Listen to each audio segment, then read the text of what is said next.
Here it is. The reporter.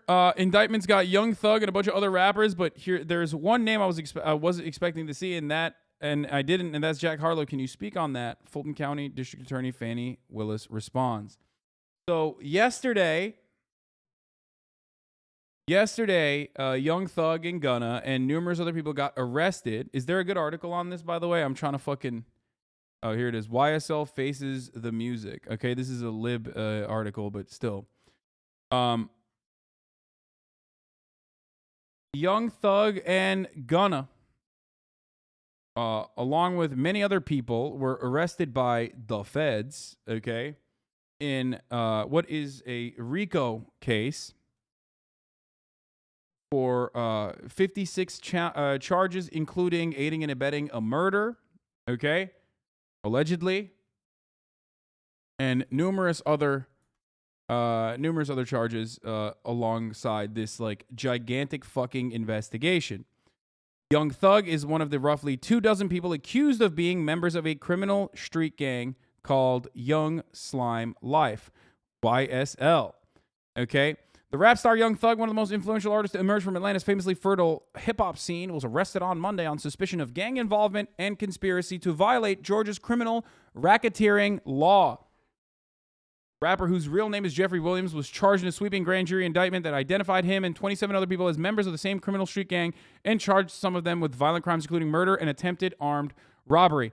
Now, the reason why the RICO statute is being used in this situation, okay, is because the reason why RICO is being used in this circumstance is because, like, RICO is for organized crime, because the Racketeer Influenced and Corrupt Organizations Act is one way that the feds or the just whatever, the fucking government can actually charge, prosecute, and throw in jail the leaders of organized crime, which are oftentimes, of course, far removed from the street level violence that they need to be charged on. Obviously, you don't have like the leader literally going around and selling fucking drugs in the streets. You don't have the leader going around and like doing the executions himself, but a lot of people are doing it at the behest of said leader, so that's why they use this. They use the statute so that they can actually end up, finding. This is a state case. I know. When I say the feds, I'm using it interchangeably. Okay, like, yes, this is a state case. Yeah. So the problem in this circumstance, however, when you're talking about gangs like this in this context, okay, is that prosecutors will often use rap lyrics or try to use rap lyrics as a justification for why this is a real street gang. Okay? That's the point. Like, they're literally like, look, there's enough evidence here to suggest that this is like a real gang. There's gang activity. Look at the lyrics of rap songs. Now, I'll be honest. I talked to some friends of mine who are not from Atlanta, but at least from Houston, and are like very familiar with the rap scene there, and very familiar with like street level activity in a similar capacity. And from what I understand, there is, there's a little bit more evidence on behalf of YSL's gang activity. Okay? I still think it's lame as fuck to prosecute rappers in this capacity. I still think it's like lame as fuck to like try to catch them and try to jail them, especially when it comes to Hasan. You are so white.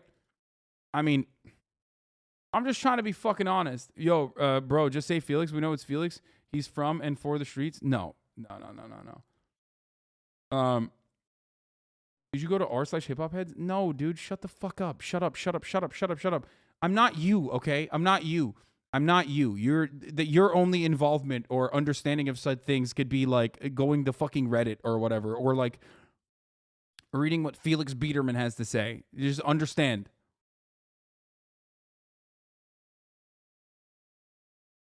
Anyway, like, you're like, oh yeah, I went to a Twitter thread and that's why I know what's going on. No, I'm not.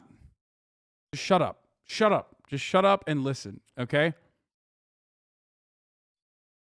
Anyway, Jeffrey Williams was charged with sweeping grand jury indictment, violent crimes including murder and attempted armed robbery. Mr. Williams has reshaped the rap, blah, blah, blah. I don't care about that stuff. The arrest of Mr. Williams at a house in the well-heeled Buckhead neighborhood was confirmed on Monday night by Jeff DeSantis, a spokesman for Mrs. Willis's office, who said that several other names, people named in the indictment, were also arrested.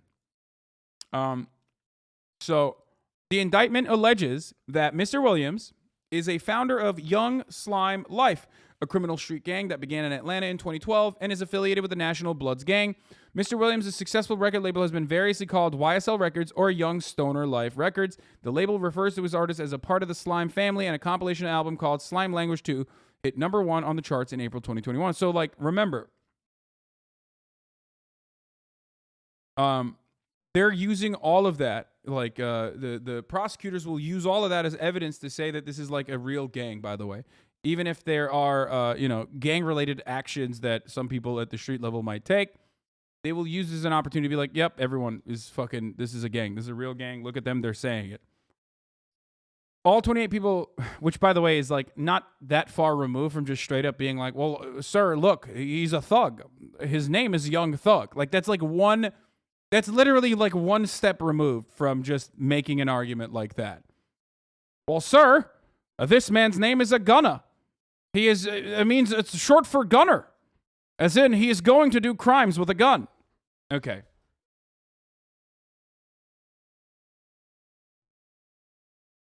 All 28 people named in the indictment were charged with conspiracy to violate the State Racketeer Influence and Corrupt Organizations Act, or RICO, which is closely modeled on the federal law that has most famously been used against organized crime members. In 2014, Ms. Willis helped lead a controversial racketeering prosecution in which Atlanta public school teachers were accused on cheating on standardized tests. She also has raised the possibility that Mr. Trump had and some of his allies may have violated state RICO law in their alleged efforts to subvert the results of the 2020 presidential election. But of course, we're not going to use it on Trump. We're going to use it on fucking rappers because, God forbid, black people can be successful. Holy shit. Now, Young Thug's personal charge in the matter is basically whether he actually was calling hits on YFN Lucci or not is one part of the conversation. But his main accusation is the role that he may or may not have played in the commission of the murder of Donovan Thomas Jr., a rival gang member. Young Thug is accused of renting a 2014 Infiniti Q50 sedan from Hertz. Okay? That's the point. That's the main reason. That is something that good lawyers can get you out of, for the record, so we'll see what happens.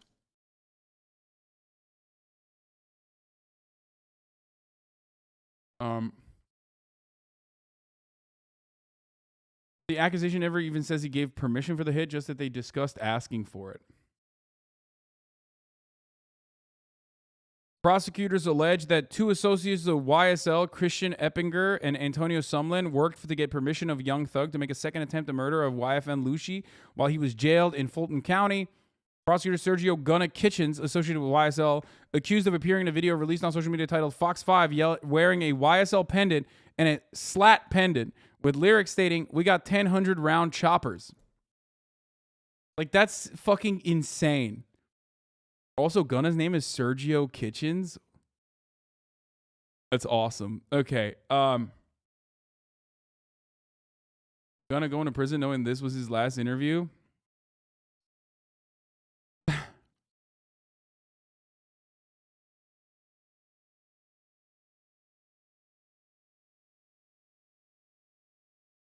Oh my God. Whew. Oh, I already retweeted this earlier, and for the record, it says, this sounds eerily similar to the Drakeo Stink team overreach, where prosecutors use tenuous and circumstantial ties to a crime to charge for the crime itself. It's the 21st century blueprint for prosecution of rappers. Call the rap group a gang and pursue mafia-style indictments. What's so damning about it all is that the legal code is written so that almost any rap group or label can be considered a gang under the law, and even if they aren't, the prosecutors will warp the slang, fashion, and symbols, as they did, by the way, as they literally did in that situation, and hip-hop culture to demonize rappers before a jury. At the Drakeo trial, the Prosecutors showed DMs where the stink team used the slang meaning of gang to claim it was evidence of them literally admitting that they were a gang. Okay. They knew that if they could get a clueless, racist jury, they could convince them of anything. This is why Drake was perpetually mad. More artists didn't speak up about his case. He would go off for hours about how these nakedly racist types of gang prosecutions could happen to any rapper. And make no mistake, they'll keep happening over and over until the laws change.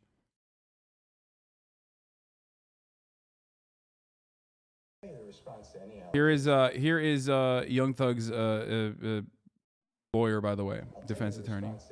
Is Mr. Williams committed no crime whatsoever, and we will fight to my last drop of blood to clear him. There you go. Okay.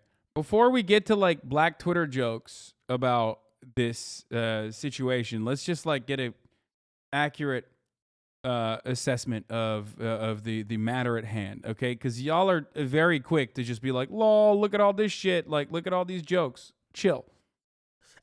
Check it out now. Holy. Now, people, y'all know what happens when that Puerto Rican nigga named Rico come around, okay? People are gonna get some years in jail, okay? Now, if you guys don't know, the entire YSL was taken down by a Rico charge. That's a racketeering charge, which charged 28 people affiliated and associated with YSL. Now, I'm going to tell you what it means, but today we saw heavy police presence at one of Young Thug's properties. They did a whole raid. They took a whole bunch of stuff, and they took Young Thug into custody. Now, they're looking for other people, okay? They're looking for Gunna, okay? And by the way... No, I thought they... Wait, didn't they arrest Gunna? Or was that a joke where they arrested him with a fucking V-neck? The people who you might be familiar with when it comes to YSL, they're also charged as well, okay? Including Yak Gotti, Lil Duke, and a few other people, including the guy, remember the guy who shot at Lil Wayne's tour bus and he got out not too long ago? Well, he's going back to jail again. Know why he's going back to jail? He's going back to jail just because he is participating in this gang. Now, let me tell you how the feds set this up. And this is why RICO charges are so effective for them. Because they don't got to really prove, like really, like if you a boss, all these rappers talk like they bosses, they're not going to be pulling the trigger themselves. These guys aren't going to be really doing dirt themselves. They're going to pay somebody else to do it, right? However, with a RICO charge, you're going to jail still, okay? Basically, if you gave instructions, if you helped pay for some stuff, you are guilty, especially if you're in what they call a street gang. So this is what prosecutors say. They say YSL is a street gang. Now, I'm going to tell you about Gunna's case, Gunna's charge before I even get to some of Thug's, because Gunna, the only thing I see him charged with is repping YSL. Now, yeah, it's fucking, dude. Even with Young Thug, look, maybe he had a say, maybe he didn't have a say in who was being attempted to be murdered. Okay, who knows? Who knows? Okay? Who knows? You don't know. But, like, the idea that, like, all these other fucking rappers are like, oh, dude, they're, like, actually fucking straight up, they're part of this criminal organization and they're leaders of this criminal organization. Exactly. You nailed it. Has the Operation Never Free Again energy. Exactly. Which is what the feds called NBA Youngboy's case. Like literally, they called it Operation Never Free Again, right? That's what they said. Oh, that's going to be an interesting case. His lawyer's going to have a field day in trying to get this case dismissed for Gunna, at least, just because he's going to say, well, y'all don't know any crimes I did. The only thing y'all charged me for is for being in this gang, but I'm signed to a record label named YSL Records. I'm not in no gang. I'm really just an artist. Now, the prosecutors they even mentioned his music video, Fox 5. They mentioned a few other things where they're saying he's throwing up hand signals. He's saying certain words consistent with the gang. They have a bunch of stuff that they're saying he's doing that's consistent with being in this gang. However, I think he has a decent case. Anyway, Young Thug. They want Young Thug. And by the way, Young Thug is probably be looking at a lot of time. You know why? Because you ever watch one of the movies and they got the little chart on the wall and they're like, yo, this is the criminal organization. Well, Young Thug is at the top of it. They say Young Thug is one of the 3 founders of YSL. And him being one of the 3 founders of YSL means he's at the top of the list. It's like, yo, when they took down the Mexican cartel, yeah, they want El Chapo. They're not going to give like the dude who was like shooting people like for El Chapo, like, 3 life sentences and then give like El Chapo 15 months. No, it don't work like that. We want the kingpin. And they're saying that Young Thug's one of the kingpins. Now, in addition to that, they found weapons and all that other stuff. So now, normally, like, his comparison here, talking about fucking Chapo, is actually a great one because, like, on the one hand, you have, like, a literal fucking cartel that is in operation, probably under the supervision, if not definitely the observation of the CIA, okay? Then, on the other hand, you have, like, a bunch of fucking rappers, some of which have friends who may or may not have done some shit, okay, at a certain point in their lives, who are just, they're now successful outside of that world, okay? They have overcome their material conditions and how it leads them towards, certain acts, right? And the government is still like, no, you're the same, actually. We can't lock up any of those other motherfuckers. We can't, like, actually lock up real organizations that do crime. So we're just going to go after fucking rappers. It's bullshit. So they got some gun charges, this and third. But this is what they're saying. There's 2 things that really and I think this last thing here is the reason they acted upon this now. They said that Young Thug was trying to get YFN Lucci killed in jail. Okay? So YFN Lucci also has a RICO charge for a lot of serious stuff. He's sitting in Fulton County Jail. They're saying that Young Thug was making calls and was orchestrating for people in jail to kill YFN Lucci. Now, I think that could be related to some other stuff that's been happening in the streets, and this is why the timing is very important. This is a RICO charge that they ain't waiting for the feds to come do it. They did it themselves in terms of local municipalities and local, counties within Georgia. They filed this RICO charge against YSL. So basically, they want these guys off the street. From what I've been hearing, there's retaliatory stuff happening left and right. And I think they saw this escalating and go into the summer. So they said, yo, let's wrap it up. Now, in this indictment, which I'm going to get into another video, they got incidents from like 2013. Yeah, all the way back to 2013. They have incidents that pretty much just show that they've been watching Young Thug and them for a long time. Okay? So the most recent was this whole thing. They believe that they were trying to get YFN Lucci killed, which, by the way, there was a story of YFN Lucci getting attacked recently. But in 2015, they're saying that Young Thug paid for and rented a vehicle that he gave to his homies to go kill a guy. So they did a shooting, and you can look it up. The guy who got shot was at a barbershop, and then they shot 2 other people, including a 14-year-old boy in the leg. So they've been watching him for a while. They've been getting dirt on him for a while, right? And they have everything. They said it was from Hertz. It was an Infinity QX50 or whatever the case is. So they got a lot of stuff on him. And this is where it's going to get very serious for Thug. Okay? They're probably going to look at him and said, bro, we have all the evidence against you in the world. We've been waiting for this for years. What are you going to do? Are you going to take a plea? Or you're going to just like try to go beat this case? Now, again, if they do try to take this to a trial, I think it's going to be a lot of years that's going to be on the table. Okay? I think it's just going to be a lot of years. I just personally believe that Atlanta's trying to clean up, and I don't think this is going to be the first indictment. I think there's a couple more to come, where they realize a bunch of rappers are either moving to Atlanta or in Atlanta, and they're moving like they're the mob. They got their own little street crews, and their crews is not only just making music or whatever the case is, these dudes are starting to get active. And I think this is what happens. And, very unfortunate because, Thug was about to drop some new music. Shoot, Gunna's supposed to be dropping the song tomorrow. I don't know if that's going to happen. Thug was supposed to headline This is an awesome analysis from, DJ Academics himself. By one, he's already talking about it like he's, definitely guilty. And then 2, covering the most unfortunate part is like, oh man, will they be able to drop new songs? That's incredible. Incredible coverage. Wall-to-wall coverage on the matter. He's State Farm Arena, like next month. I don't know if that's going to happen at all. But Gunna in custody, 28 people charged. This is a very, very serious case. I could imagine that Gunna's lawyer is going to put up a lot of, protests to try to get his case dropped. But, man, Thug is in it. And this is where, we're all going to have this survivor's remorse, or we're going to have 2020 hindsight and be like, yo, why do these guys do all this stuff? They're rich already. Let's just be very clear, okay? If we listen to this indictment described the gang that they had pretty much almost before they even got famous, okay? They said this stuff was born on Cleveland Ave. If you ever heard Young Thug in his early days rap about Cleveland, okay, that's what he's talking about, okay? So pretty much this... I mean, do the work of the prosecutors for them, Holy shit, dude. He's literally like, nationally affiliated with the Blood Gang. That's why he says Cleveland instead of Cleveland.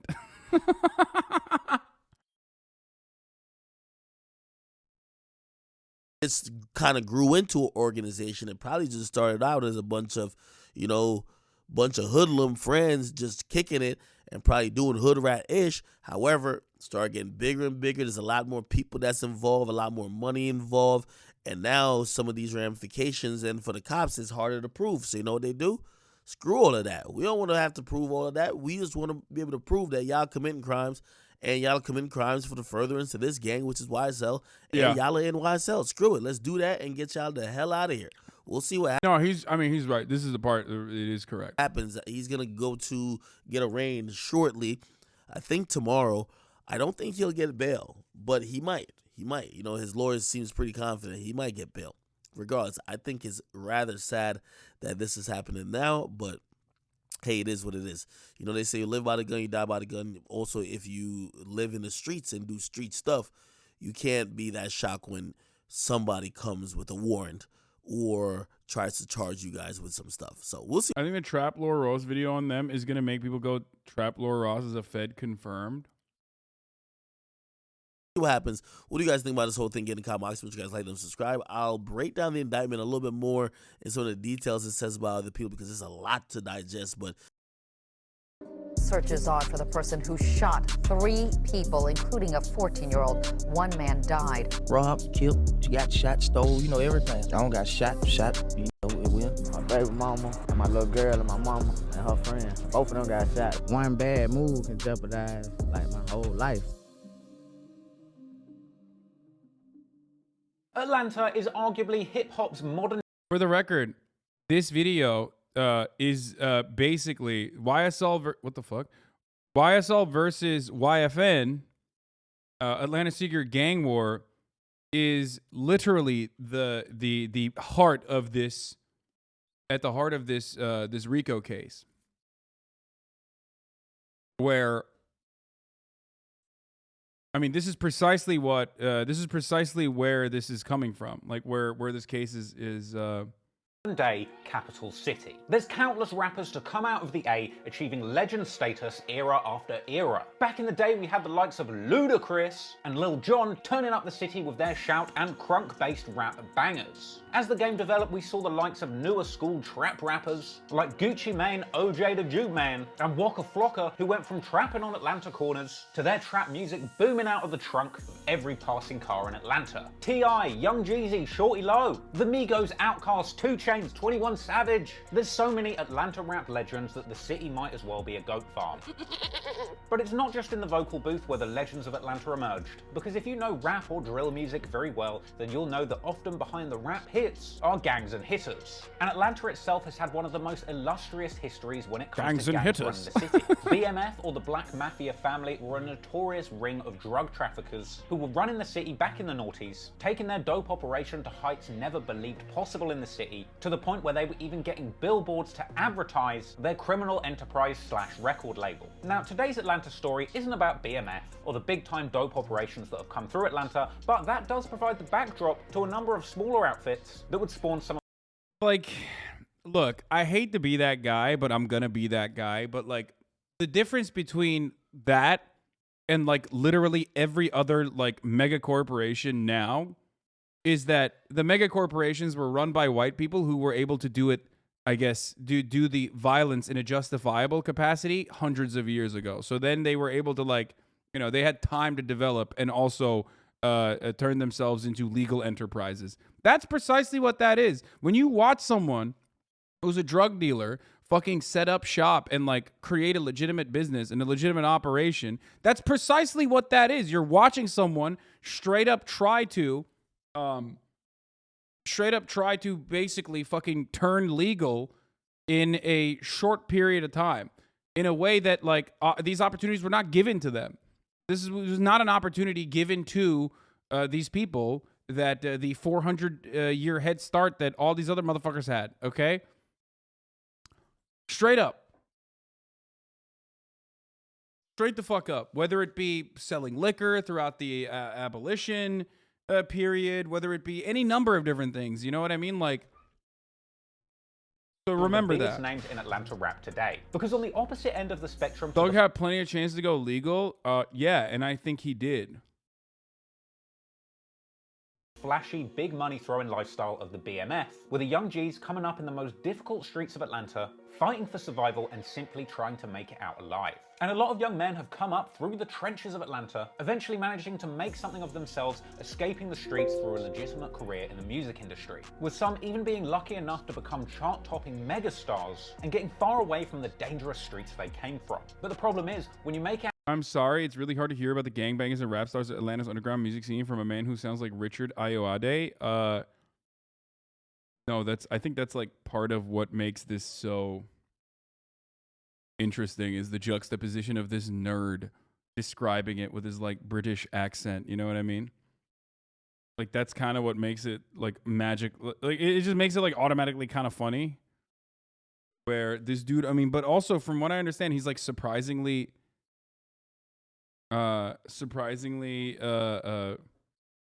leave Richard Ayoade alone. I don't know who that is, for the record. I don't know, but all I'm saying is like he's surprisingly thorough from what I understand.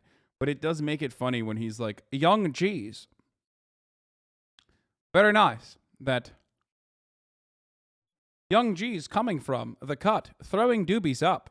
We're able to kick it back and bick it back and be boo on their own time, but also on prime time.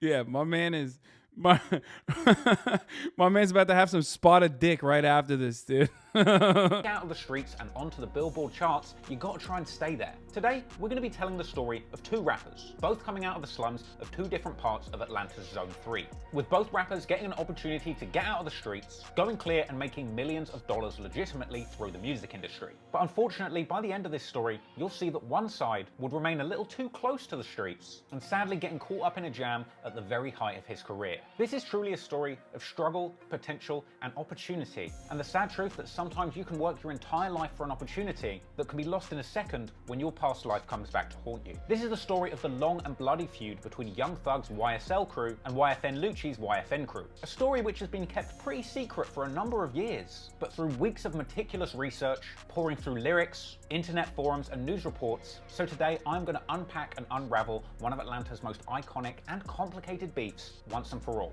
But before we get to that, a quick word from our sponsor. Iconic. Let me tell you about Space. It's iconic. That's right. All right, let's get started then.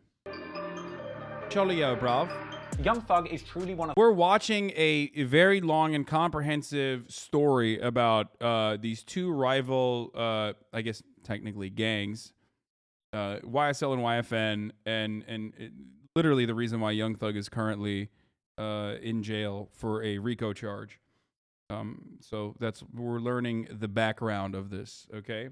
And talented rappers of the last 10 years. Endlessly creative, But these rappers are multimillionaires. They can't claim poverty as a reason, or am I wrong? Yeah, rappers famously are born as multimillionaires to multimillionaire families. That was a really good take from you. And definitely not like literally fucking living in a trap house. You're so good. His enormous catalogue is packed wall to wall with bangers. This Coming chat from is the slums whitest of chat on the Atlanta, planet, making I some swear of to the God. greasiest trap music imaginable. Over the course of a decade-long career, Young Thug ascended from the gutter, going clear and becoming a full-blown pop star. #1 hits with Camila Cabello, Travis Scott, and Drake have all cemented him as one of the most reliable hit-making guest features over the past few years, putting him well on his way to his personal goal of having 10 #1s. This year I want 10 #1 singles. If you don't freestyle and you actually work on the singles and record great choruses and develop your songs, yes. However, behind the iconic hitmaker is a harsh upbringing in some of the meanest streets of Atlanta. In fact, when Sway asked Young Thug where he was from, he had an interesting answer. Where did you come from? Like, what is your background? Like, you... Okay, what's up? Man, You got, streets. hey, Thug, you gotta, you know, you Man, do we that. came from the streets. Okay. I'm talking like goddamn. Yes, Thug says that he is truly from the streets, having been shot at and being the shooter. I don't got shot. You know, everything that happened, it don't been both ways. Robbed, killed, you got shot, stole, you know, everything. All those people. And sure enough, here Thug is, in the trenches before the fame, toting straps, wiping his nose, and teaching infants how to throw up the blood sign. Right now in the trenches, keep pistols. Oh, like you bitches up. You know all day now. Wipe your nose. Okay, this is kind of Fed behavior. It is a little bit. Nigga, no. Wipe your yeah. Fine, nigga, shit. Big B.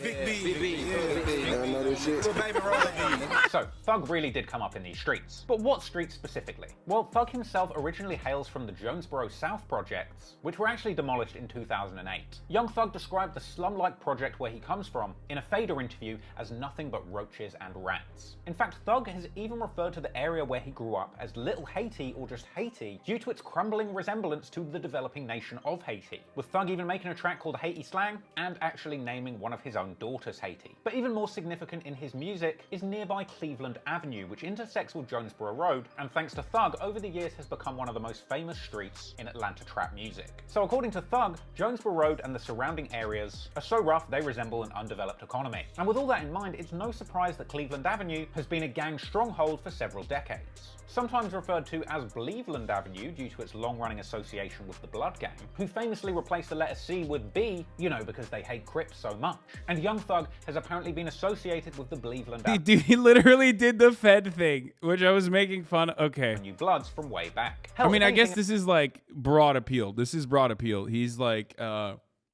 he is going through all of the details and parsing through it piece by piece for, you know, as broad as an audience as possible that did not know that that's how things go. It looks like Young Thug really boned up on his blood homework, because he's known to throw up so many blood hand signs in quick succession that it might as well be sign language.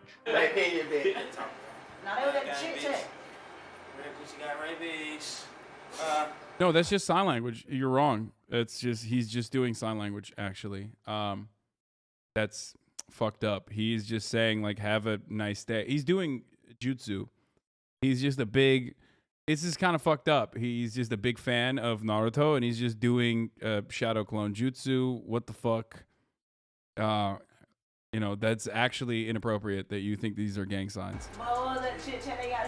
Now, the specific crew of Bleveland Avenue Bloods, who run the block that Thug comes from, is a crew by the name of Raised on Cleveland, abbreviated to ROC, or the Rock Crew. Sometimes it's restylized as RO5, once again replacing the C because they're Bloods, with other alternative acronyms for ROC being offered by Thug in an early Fader interview, including Rich Off Crime or Ready on Command. Basically, these are some serious Atlanta goons who are not to be played with. In fact, a 2011 bust on the Raised on Cleveland gang saw for the first time part of their operation exposed for the whole world to see, with US Marshals and an Atlanta police gang unit conducting a major sting operation on the gangbangers in Cleveland Avenue and the surrounding areas. This operation took 8 alleged members off of the streets, along with the seizure of 2 cars, $10,000 in cash, 4 guns, and drugs apparently worth 50 racks. Now, it's not quite a BMF level operation, but it's certainly proof that the criminal underworld of Cleveland Avenue is definitely active when it comes to trapping. And this is the environment that Young Thug and his team came up around. In fact, old videos of the Rock Crew chilling on their block around 2009 kind still circulate on YouTube today, showing Young Thug running through the streets of Atlanta, surrounded by his homies back when he used to go by the name Lil Jeff,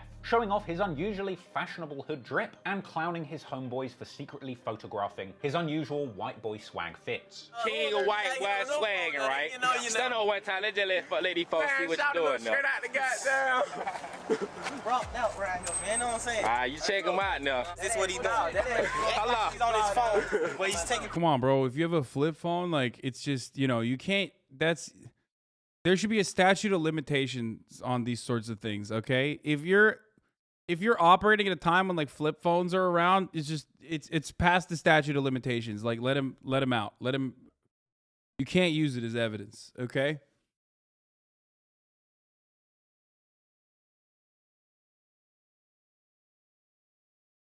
I mean, obviously, there's a different reason why he's using a flip phone in the year 2009. Shut the fuck up. I already know, chat. Why are you doing this? I know why he has it.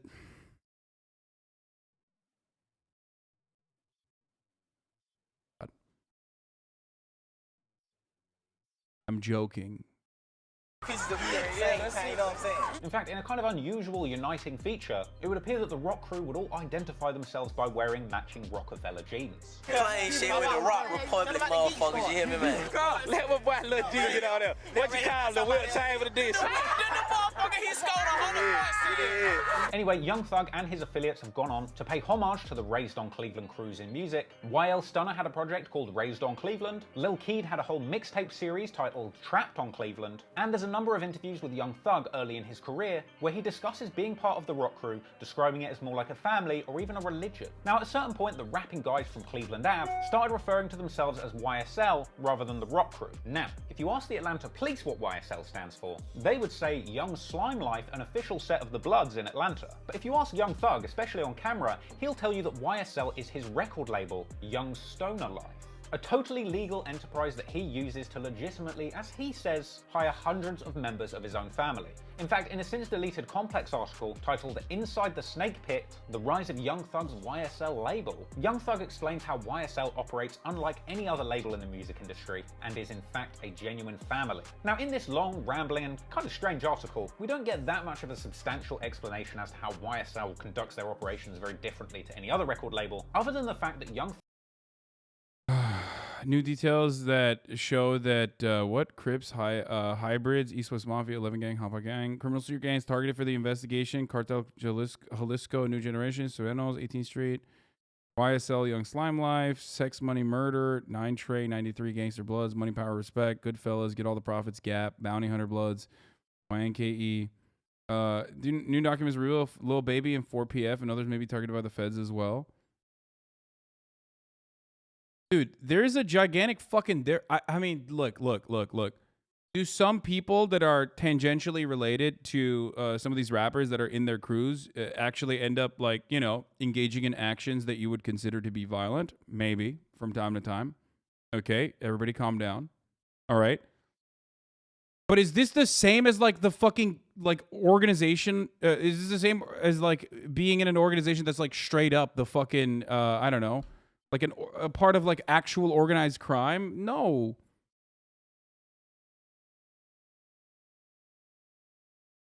You mean they weren't just joking about the gangbang stuff? No, of course not. Also, motherfuckers got the entirety of Atlanta. At least the Migos still free. I wouldn't be super confident on that. They tried warning Young Thug in this podcast. Sucker shit to you, just like I checked the young nigga in here. I don't know who it was. If like you rappers. Like the artist, if you don't want to be the artist, take it to the streets. But don't bring the dumb shit in the game trying to prove that you're a fucking real nigga. And while you proving that you're a real nigga, you going to finesse yourself out of position and out of opportunity that can change your family and generations in your family life. Y'all getting money that niggas never got, Thug. Mm-hmm. Migos are definitely a bit less gang affiliated than Thug. I'm not going to say anything about what you are stating, okay? Maybe, maybe not. I don't know. Let's just, you know, just keep it to ourselves. I'm talking about the legends. Shout out to all the legends that made it possible. They got burnt, fucked up contracts. You know what I mean? Ain't never seen 30,000 one time. Shout out to all them. But y'all getting money, so when had 1,000 hits. So when I speak to Real the young, 1,000 hits. Yeah. So Still when living in the projects. Yeah, some of them died off. So when I'm speaking to niggas, I'm speaking to young niggas. Oh, for Chatters demonizing Young Thug, he broke gender roles, especially for men where he's from, by wearing dresses, painting his nails, etc. way back in 2014. Yes, 100%. Thug has been instrumental in me becoming who I am today. When he put on a dress, I felt like one day I could do the same. LK Prince and Bowie, him being himself, allowed me to be myself. He's one of my heroes. Yes, Young Thug is a incredibly important. No, don't say lol. Okay, I think that's like a huge fucking deal. Are you kidding me? He literally fucking put on a dress on his album cover in like 2015 or 2014, whenever the fuck he did this. That's insane. Like 2016, yeah. Lyrics are also homophobic all the time. Yes, Chatters. Hey, guess what? There's a reason why they're also rapping about fucking Cleveland Street. Do you want to know why? Because art is a reflection of your reality, okay? And yes, the unfortunate reality is that their reality is a homophobic environment that they grew up in, okay? A homophobic upbringing. Yes. Like, you know, what the fuck?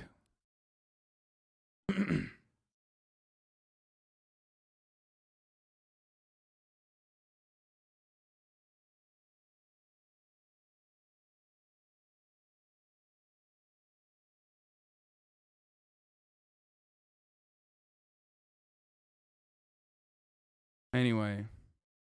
It's like, yo, man, fuck if you ain't trying to hear, nigga. I'm gonna keep giving it to you. One day this shit might catch you. But don't wait until it's too late and you got that phone, that burner phone, and you on Instagram, and I done told you how your life gonna go. And they're going. And now you got 60 fucking years. Your brother know what time it is. His life, that motherfucker right now could be sitting in the cell with a phone like, damn, man, my brother out there living the life.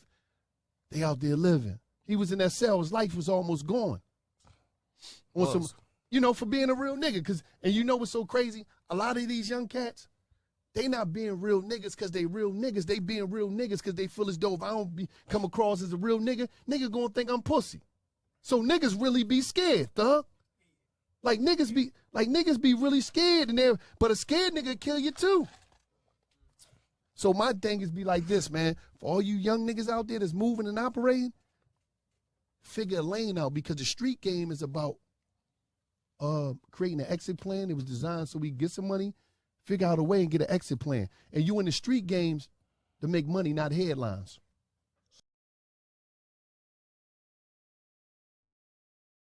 There's no way you guys didn't understand what the fuck he's saying, right?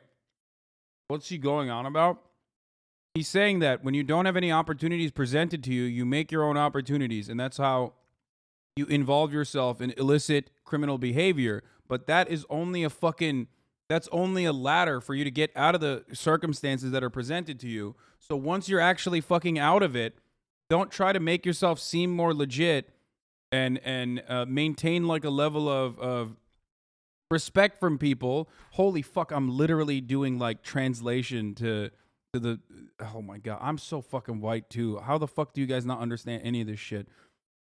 He's basically saying that once you actually make it out, what the fuck are you doing? Don't try to like legitimize yourself by doing street shit again and then put yourself at risk for no fucking reason, when the entire purpose of that is so that you can make it legit.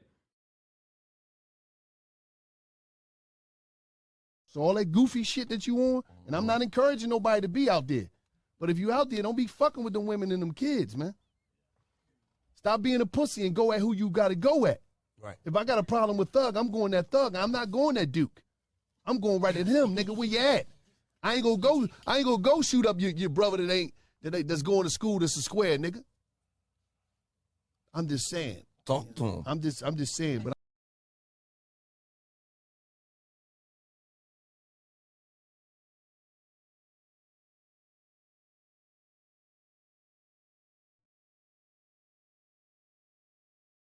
Young Thug actually tried to get his rappers out of the hood. He saw Lil Baby's talent and moved him out of the hood quickly and set him up with a studio. It's so sad to see. There's a lot of a lot of rappers that make it big. White splaining, but it's useful though. A few of us are not. Dude, look, it's kind of wild that like it is kind of fascinating that like an otherwise leftist chat is really interesting when they're like when it comes to issues that pertain to black people, like their way to comprehend like materialist analysis and what people are subjected to immediately goes out the window. They're like, well, this is a black guy talking about black things all of a sudden. It is really interesting that you can't like apply that same rigorous materialist analysis to the existence of like black people living in like these underserved communities. You just can't do it. The moment that it's like a rapper saying the N-word, you're like, I don't know what's going on here. I'm uncomfortable. Thug Anyway. seems hell-bent on giving legitimate jobs to his friends and members of his immediate family by the dozens. The article did go on to explain that after his 2014 single Stoner picked up steam in the industry, Young Thug got on the radar of big-time rap label 300. Now, at a certain point, talk of Thug getting his own record label came about, and weirdly, when it came to setting up his label, one of the only questions Thug really had for senior decision-makers was how many people have you made a millionaire? Thug would actually go on to say that he wanted to use his YSL label as a vehicle to make all of his friends and family millionaires. So he went on to sign his day one friends Gunna and Lil Duke, later on with the likes of Lil Keed, Lil Gotit, and Yak Gotti joining the label, along with a number of other signees who aren't really that relevant yet. Now that article goes on to repeatedly describe YSL as a family, and most importantly going on to suggest that at this point, they don't engage in any extracurricular activities. Now to me, this would suggest that the YSL movement represented Young Thug's genuine efforts to create a legitimate business, putting on all of the people he grew up with, taking them away from the risks of the streets or crime for good, with Thug using the enterprise to provide as many opportunities for those under his wing as he possibly could. Apparently YSL has a massive... While there's some fucking UK dude is talking on this, you would think it was 21 Savage. Okay, dude, 21 Savage is... He's an American now, okay? Don't ever put that on him. That was something that we erased from our consciousness when we found out that he might be British, okay? compound in LA called the Snake Pit, with multiple studios where YSL artists can pull up and record at any time. So YSL is a family, not dissimilar to how Thug kinda described the rock crew as a family or religion back in 2013. It's a really good thing that Thug's doing for his people, but again the question still remains. What makes YSL so special? Why does YSL stand out? Well actually the thing that seemed to have made YSL such a standout act in hip hop over the past few years is really how they pioneered the use of certain gang lingo in their music. Because if you know Young Thug and his songs, you probably know his lingo. One of the most popular catchphrases that Young Thug and his YSL movement are known for saying is slime. This is the word that Young Thug popularized in a lot of his songs, which can mean your friend, for example, you know, that's my friend, that's my slime, but the word slime can also mean a member of the Bloods. It can also mean to be slimy and untrustworthy, like a snake, and while you're there, slime can also be used interchangeably to mean kill or hurt. For example, we have to slime the ops down. Now, the use of the phrase slime is traditional blood gang lingo, originally associated with Vado and the New York Bloods, but Vado wasn't the first to use it. In fact, the likes of Noriega had been using it on tracks since 2002, including the intro track Hit Me Slime from his God's Favorite album, where we even hear Queensbridge legend Nas calling Nori Slime too. So, being a Blood straight out of Cleveland Avenue, the word slime was apparently part of Young Thug's lexicon from an early age. But Young Thug seemed to be the first person, at least in the modern music industry, to make this slime blood lingo a big part of his persona. In fact, if you know Young Thug's catalogue well, you'll know that the majority of the imagery and artwork that surrounds his music is all slime and snake themed. Thug would actually later go on to tell Sway in an interview that he felt he found the secret formula when he realized that he was the first rapper to popularize the use of the phrase slime. No, slime is like, it's like, I never seen no one in the rap game that really named themselves or been so-called slime. Now, Thug explained to Sway that the meaning of the phrase slime was to mean untrustworthy. Xing out. It's like, okay, you and me best friends, me and you hit a lick, we get 20,000, I cuff 10,000 and be like, it's only 10, you know, just like slimy. Oh, slimy, like, yeah. slimy. But he also enthusiastically denied it being a gang term. So that's not a gang term or nothing? Nah. No? A gang? Gang, G-A-N-G, yeah, gang. No, okay, I'm just... The thing is, there's not actually that much consensus on the exact meaning of slime amongst the YSL crew. Lil Gotit defined slime as another name for the YSL crew themselves. Slime, YSL. You know, slime, no stone like, you know, successful like, you know what I'm saying? Folks be saying, folks on me, big YSL, like, they slime like. But Gotit also denied slime was a gang, once again echoing Thug's earlier comments that the YSL team are a family. We slime, I don't know about the other niggas, but we slime. That's why I said shit is a family. Not no gang, none of that. It's a family. But anyway, the phrase slime found its way into numerous early big songs of Thug's, and in some cases entire songs being based around the phrase, like the track Slime Shit, featuring YSL affiliates Pee Wee Roscoe, Lil Duke, and Yak Gotti. But as well as slime, there's another catchphrase that the YSL crew made popular and has since made its way all the way around the world. And that one is SLAT, which has apparently been explained as an acronym for Slime Love All the Time, a catchphrase that has been used regularly as an ad-lib amongst Young Thug, YSL. The wildest part about this is that, like, yes, this analysis is like painfully Caucasian, and deep down inside, I mean, deep down, you're looking at this, you're like, what the fuck? Why are we hyper focusing on all this dumb shit? Except the feds are hyper focusing on all this dumb shit, and this is a fundamental part of like putting this together, and basically under the RICO statute saying that this is a gang. Like, that's how fucking stupid this is. In a lot of instances, when you use a RICO case on rappers, you literally are using this as evidence. This is unironically actually the evidence that the feds are or the prosecutors are using in this situation. Do you understand? Are the feds investigating by watching YouTube? I mean, no, but like their own personal investigation is going to revolve around exactly the same shit, because they need to make sure that they can claim that this is a real gang and not just like a record label, or not just like something that people just say, you know what I mean? Like a group of friends, family, anything like that. No, this is a real gang doing gang activity, and basically this is their actual fucking these are the ways that you can identify. Cops have like a lot of they have a lot of shit for this. That's why like have you guys ever seen that Black Israelite dude with like the fucking the Star of David tattoo, and a cop pulls him over, and then he's like, "Oh, are you in a gang?" He's like, "No, I'm Jewish." And the cop's like, "No, you're not. That's a gang tattoo." And he's like, "Fuck do you mean that's a gang tattoo? That's like, I'm Jewish. That's why I have a Star of David. Tell me I'm not. How do you know I'm not Jewish?" And it's like that. That is one of those instances where like cops will literally use whatever kind of fucking tattoo you have to say like you are a part of a gang. And of course, some gangs do actually have tattoos, but you know, that's besides the point. The FBI literally calls juggalos a gang. Yeah, exactly.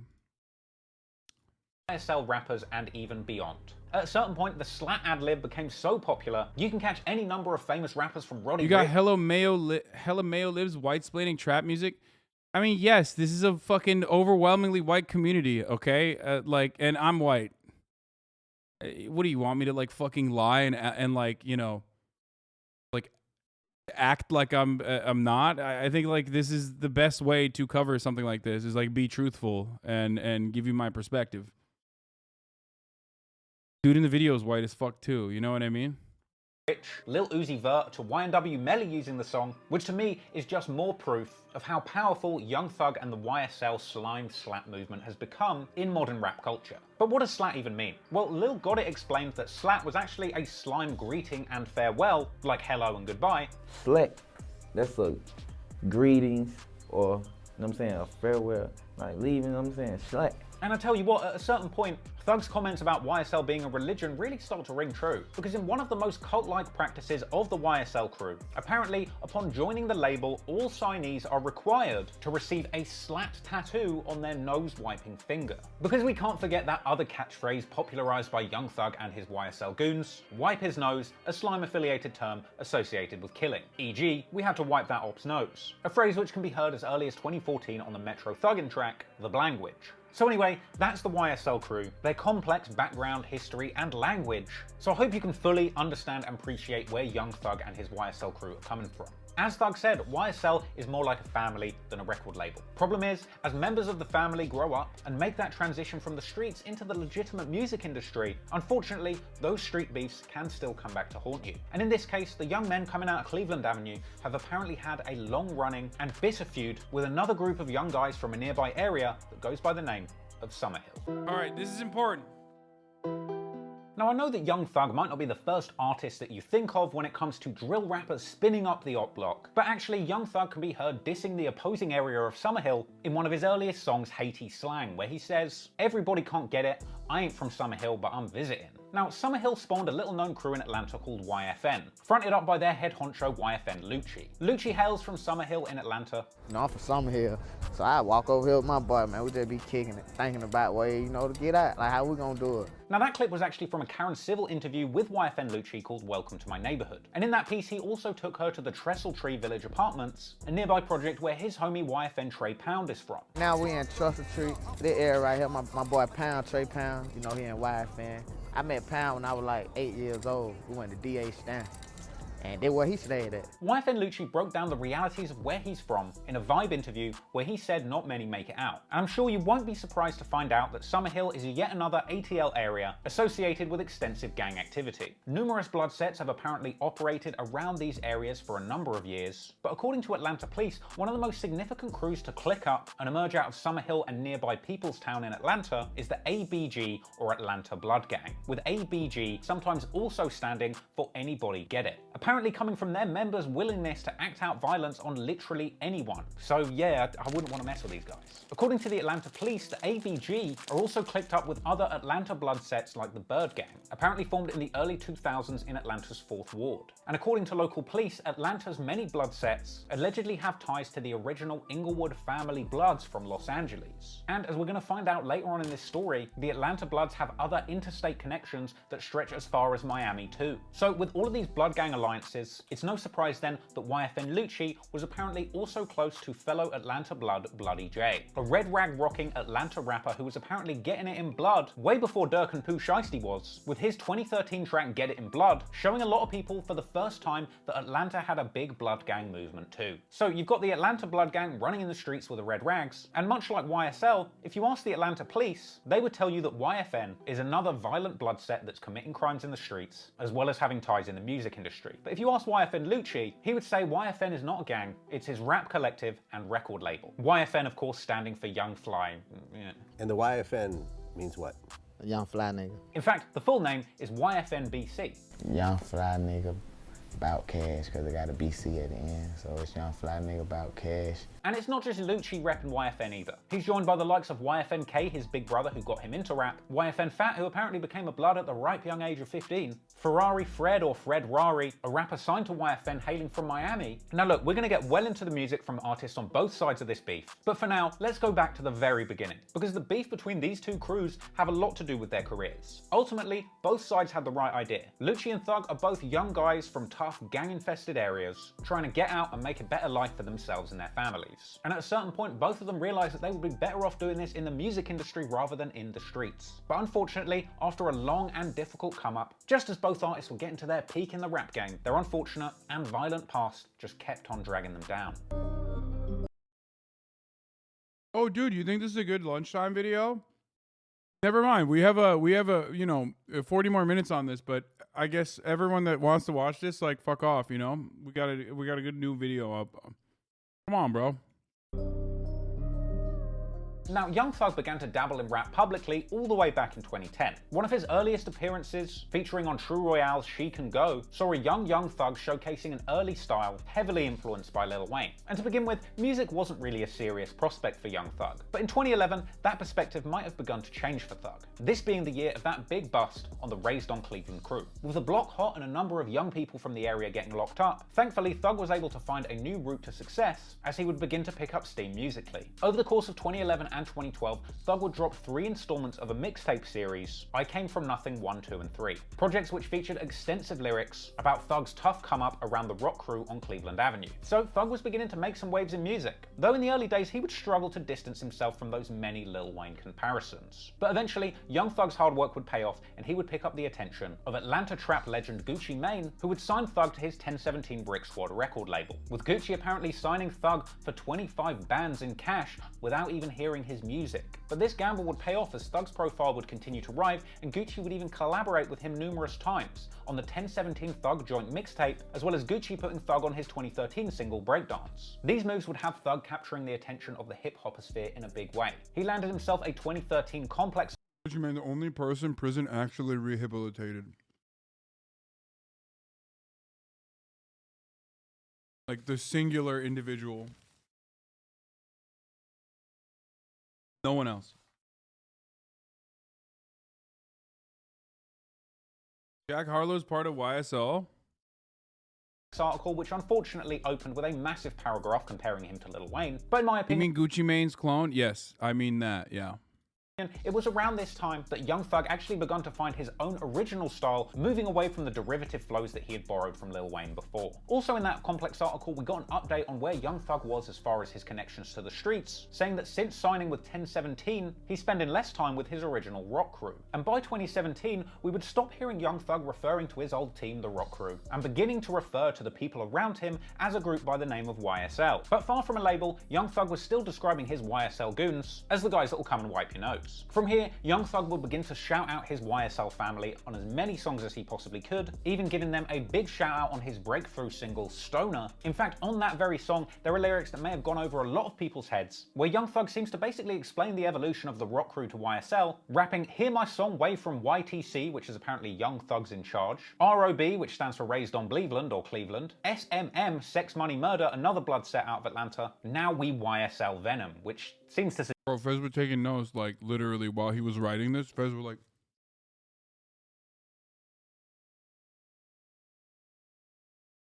Look at this. Literally, half the fucking gangs he mentioned are in this indictment, dude. What the fuck? Fez were listening to the lyrics, like, on Rap Genius. Suggests that Thug kind of came up through all these gang blood sort of sets. But that's in the past, and now he's YSL, baby. He goes on to shout out a number of people, referring to them as his slimes, followed by the slat ad-lib. And really, if you ask me, the track Stoner is basically the point where Young Thug begun to heavily rep YSL in his music and just in general. This is where the movement begun. And it also just so happens that this is the point where Young Thug's career begun to take off massively. Along with Stoner, he dropped his other breakout single, Danny Glover. Stoner actually ended up going number 47 on the Billboard chart. So Thug was finally getting a shot at the legitimate music industry. But that doesn't mean that away from the charts, Thug wasn't still rapping on some blood shit. He actually collaborated with that well-known Atlanta blood who we mentioned earlier on in this story, Bloody J, on a collaborative mixtape called Black Portland. Now, this was unfortunately taken off of streaming services in 2019, but the mere fact that this project exists just goes to show you how interconnected and clicked up the various blood rappers in Atlanta were at this point in time. But at a certain point, the blood ties in the music industry would go far beyond Atlanta. At a certain point, Young Thug ended up linking with famous industry blood, big-time music mogul, Birdman of Cash Money Records, with Young Thug finding himself featuring prominently on Birdman's Rich Gang collaboration project, including the lead hit single Lifestyle alongside Rich Homie Quan, a track that in my opinion goes down to this very day as probably one of the best party songs that the rap game has ever spawned. So not only does Young Thug land a spot on one of the best party records of the entire era, but he also earns numerous placements on Birdman's Rich Gang The Tour compilation album. This project also featured the bonus track Throw Your Hood Up, where Young Thug, Bloody J, and Nipsey Hussle all rep their gang affiliations heavily, with Thug and Bloody J basically writing a love letter to being a blood. Birdman's all over the track throwing up his set and replacing C's with B's. But Birdman also says in the intro of the song that they're big bloods but they hang out with a few Crips. Hence why Nipsey Hussle is also on the song, dropping lyrics that would only become relevant in court documents years later. So you've got Birdman, Young Thug, and Bloody J and a whole bunch of other blood affiliated rappers running around on tour, living the luxury lifestyle and finally making money off of music. Problem is, along with the blood affiliated musicians are a bunch of blood gang members who are better known in the streets than in the music. In fact, in a Rich Gang behind the scenes vlog, we actually see Young Thug introduce a man to the camera, describing him as one of the biggest bloods in America. I got one of the biggest bloods in America with me, my nigga. You did Atlanta, Georgia, This man's name is Donovan Thomas, aka Big Nut, and he's a man who would play a major role in the come-up story of YFN Lucci. But unfortunately, his life would be suddenly cut short, sparking a bloody war in the streets that would go on for years to come.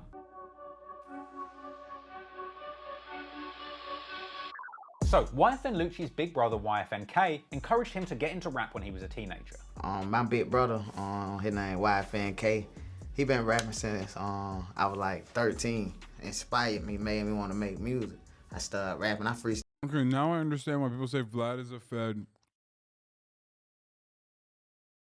Bro, I feel like they literally get 90% of this shit from rappers themselves openly fucking admitting on DJ Vlad TV the extent of their gang activity.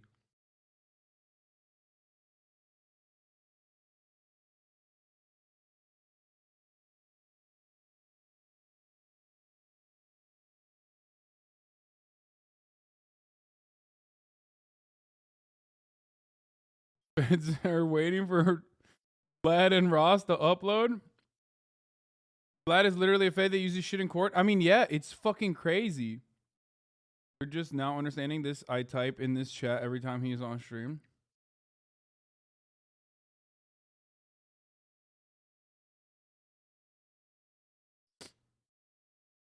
Style for my big brother. But obviously his big brother, who was an aspiring rapper himself, wouldn't really be able to get him into the industry. But fortunately for Lucci, having ties in the streets meant he had a network of people to draw upon who might just be able to give him a head start in the rap game. In fact, one of his closest friend's older brothers was Big Nut, that same man that Young Thug had described on Birdman's yacht as one of the biggest bloods in America. And Lucci would go on to say that Big Nut heard his music and truly believed in him. Now, you had a close friend named Nut.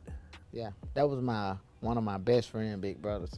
And he would just believe in me, like when he used to hear my music and shit. In fact, it was actually Big Nut himself who had introduced YFN Lucci to Fly, who had managed Rich Homie Quan and Trinidad James as part of his record label, Think It's a Game. Yeah, he introduced me to Take that Fly. shit serious. Well, I know this person, we're gonna try to fuck with this person, but then we were fucking with somebody like, man, I don't think he know too much. I'm gonna introduce you to Fly. Yeah, Fly had Rich Homie Quan. He also had Trinidad James. Yeah, so Nut introduced me to them. When he introduced me to them, now they were fucking with the music. In fact, YFN Lucci would later reveal in a DJ Small Eyes interview that it was Nut who introduced Lucci to Fly, saying that Lucci was the hardest rapper out and that he would listen to a strategy if Fly put one together for him. He introduced me to Fly. He was like, man, Fly know, like, man, shout it. It's hard. Like, ain't nobody harder than him, man. He want to do it. He love doing it, so he gonna do it, and he gonna listen. And Fly, Fly, but that was his man, and he believed in him. Clearly, Nut's word held weight in the streets and in the rap game, and purely off the strength of Nut's recommendation and his first mixtape that was completed but unreleased at this point, Fly decided to give Lucci a chance, releasing his tape Wish Me Well under Think It's a Game Records. With Lucci also getting a care pack courtesy of Fly, a feature from his label mate Rich Homie Quan, for Lucci's first single, Exactly How It Was. And so, all thanks to Big Nut, Lucci finally had an opportunity to break into the rap game fully legit. And from here, Lucci would go on to have big career W's working with Think It's a Game Entertainment. But the saddest fact of all would be that Big Nut, the man that made it all possible for him, wouldn't be around to see it. On January the 11th, 2015, YFN Lucci's close friend and mentor, Big Nut, real name Donovan Thomas, is shot dead at an Atlanta barbershop. And now to a developing story this morning. The search is on for the person who shot 3 people, including a 14-year-old. 1 man died. Neighbors in Atlanta's Castleberry Hill neighborhood heard the gunfire around 7:30 Saturday night. She saw 3 young men on the ground. Atlanta police say a teenager and a man in his 20s were both shot in the leg. The third, 26-year-old Donovan Thomas, was critical. Had a significant injury. We had at least multiple gunshots in the upper torso area. He was rushed to surgery. Thomas died at the hospital. Homicide detectives. This is the main reason why Young Thug is in jail right now, because the car that they used to do the shooting, Young Thug was the one who actually rented the vehicle, tying him to the crime.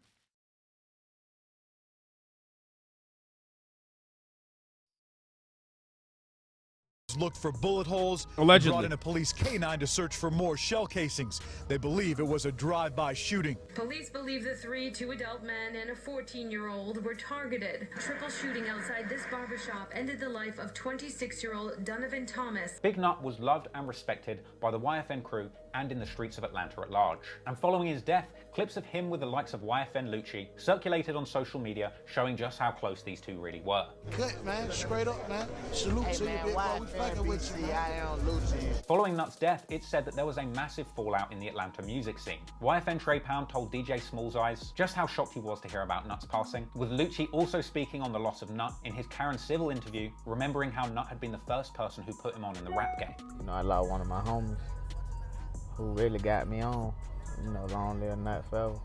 Now, as far as I could tell, the police never announced any arrests or suspects in the killing of Nut. And while there's no concrete evidence to suggest that anyone associated with YSL had anything to do with Big Nut's murder, a lot of YouTube videos already exist explaining that theory. Countless comments have popped up on Reddit threads relating to this incident, suggesting YSL had something to do with what happened to Nut. But perhaps most significantly, the Atlanta police would later say, in an indictment targeting YFN members, that local police intelligence suggested that it was widely believed that YSL was somehow responsible for Big Nut's death, going going on to state that it was this belief that directly caused the hostility between these two groups. Now, whether or not this is actually true, we'll probably never definitively know, but it is clear that following the death of Nut, a big rift emerged between Atlanta rappers. Rich Homie Quan, who at this point shared management with YFN Lucci, but was also closely involved in Young Thug and Birdman's Rich Gang project. Okay, so what's the actual link other than fucking cops? Notoriously not very good faith actors in parsing through gang activity, and certainly not Reddit, which is predominantly occupied by white people, who certainly physically at least have proximity, like really no proximity to the situation whatsoever.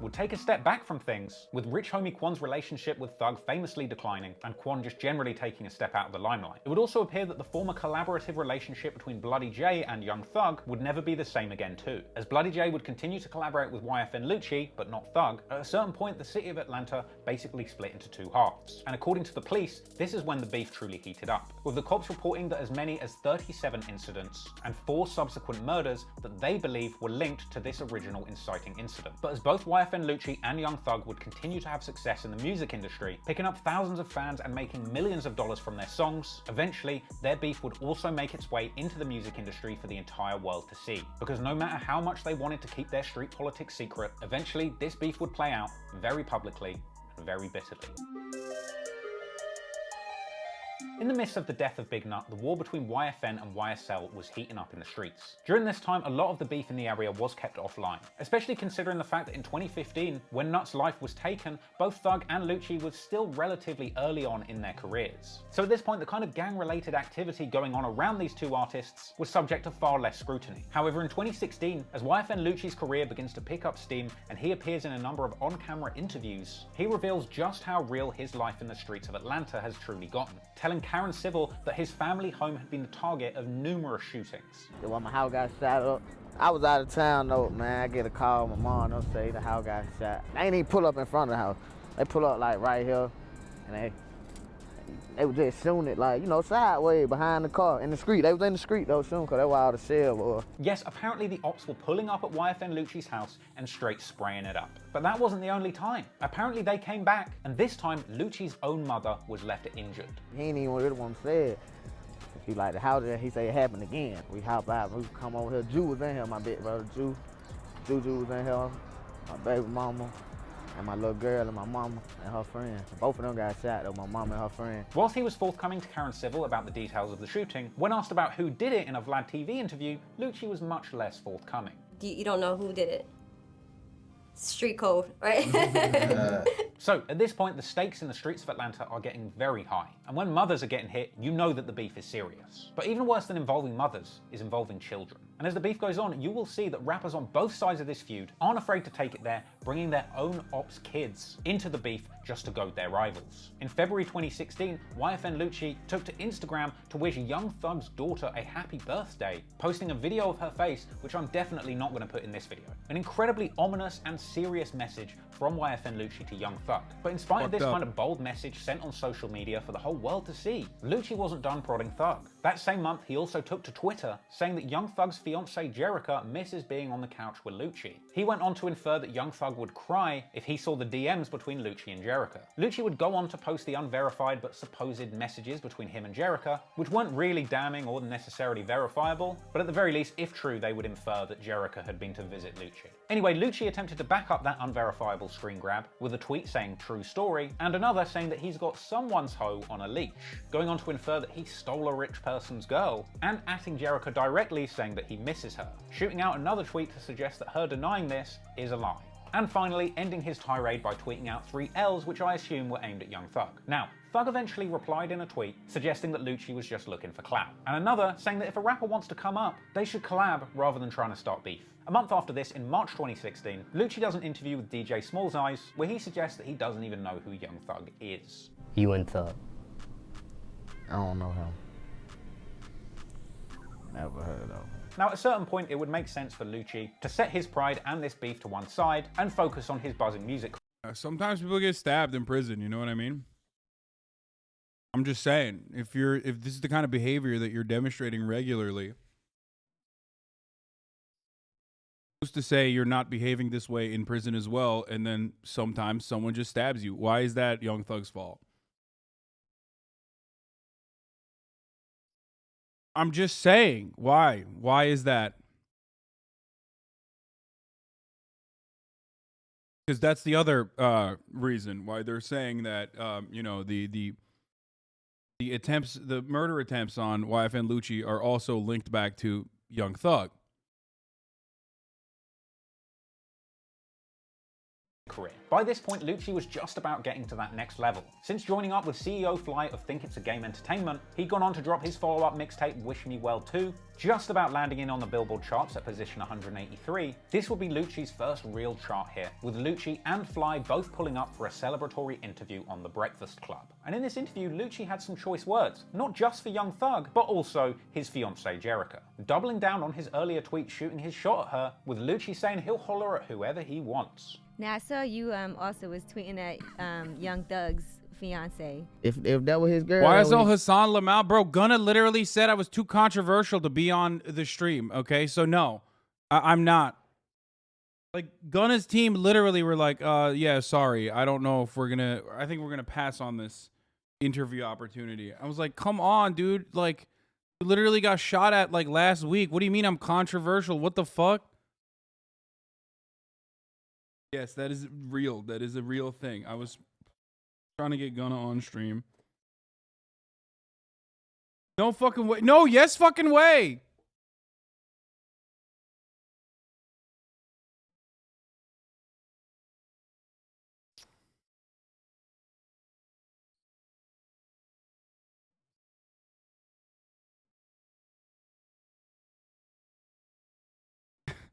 Streets is too hot around a song good, I can't risk it for real. No, dude, it's just like politics is literally the one. Politics and like getting fucking canceled for like dumb shit.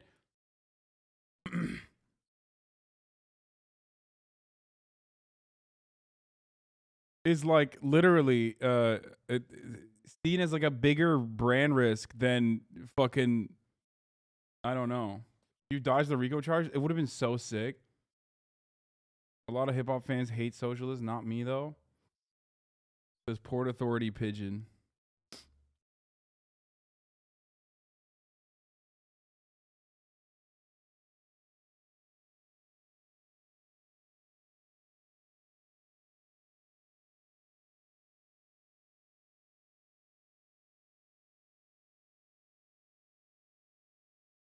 Anyway.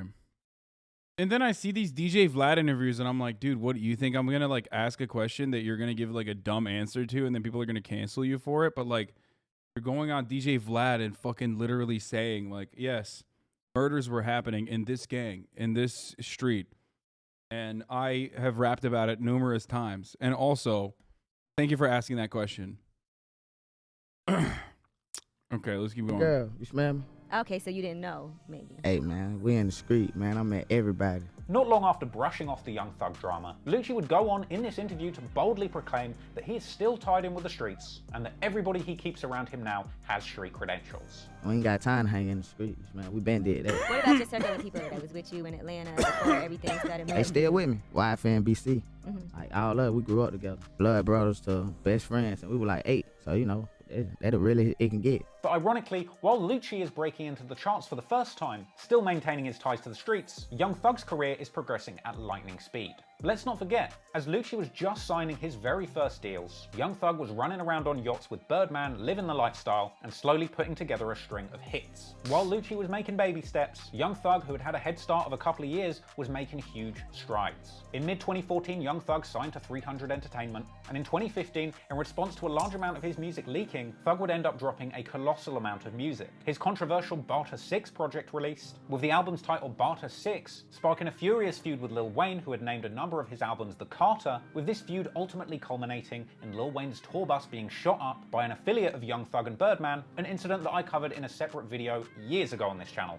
Go check that out if you haven't. But anyway, following the huge success of Barter 6, Thug would then go on to drop 2 installments of his Slime. The accusations against him are similar to the stochastic terrorism incitement association logic. I mean, RICO is like codified though, so what you're talking about is like is a little bit more theoretical, whereas like a RICO is just like you're the leader of the gang. They're saying you're one of the main leaders of this gang. We're now saying that YSL is a gang. You have there's no like, we're using your free expression in your art and in numerous interviews to find like any instance where like you might be colloquially using gang as like family, you know what I mean? But we're going to turn around and like say that this is a real gang, and anyone affiliated with any of your affiliates or anyone ever affiliated with you or anyone that's like been around you when you were coming up and any kind of activities that they have engaged in is going to be linked back to you. Anyway, then that's precisely what they're doing. That's the whole point. Season mixtape series to an overwhelmingly positive response. The first of which featured the classic Young Thug single Best Friend, which itself charted at 45 on Billboard, with these moves putting Young Thug in a prime position for an enormous 2016. And whilst YFN Lucci was getting his very first Billboard successes with his Wish Me Well 2 mixtape, Young Thug was going mainstream. He'd landed a Calvin Klein campaign. He dropped charting singles with Travis Scott and Usher. A third installment of his Slime Season mixtape, and probably most iconic of all was his enormous album release Jeffrey, coming along with that famous cover art where Young Thug wore a dress. Now Jeffrey and its cross-dressing cover art stoked a lot of discussion in hip-hop about masculinity, gender, and self-image in a genre of music that's generally not known for its dress-wearing rappers. Now Thug would later go on to try and reclaim some gangster points, suggesting that the only reason he wore a dress is so that he could hide an AK-47 under it, but the reality is, a gangster throwing a dress on the cover of their album is always going to generate a lot of attention and sales.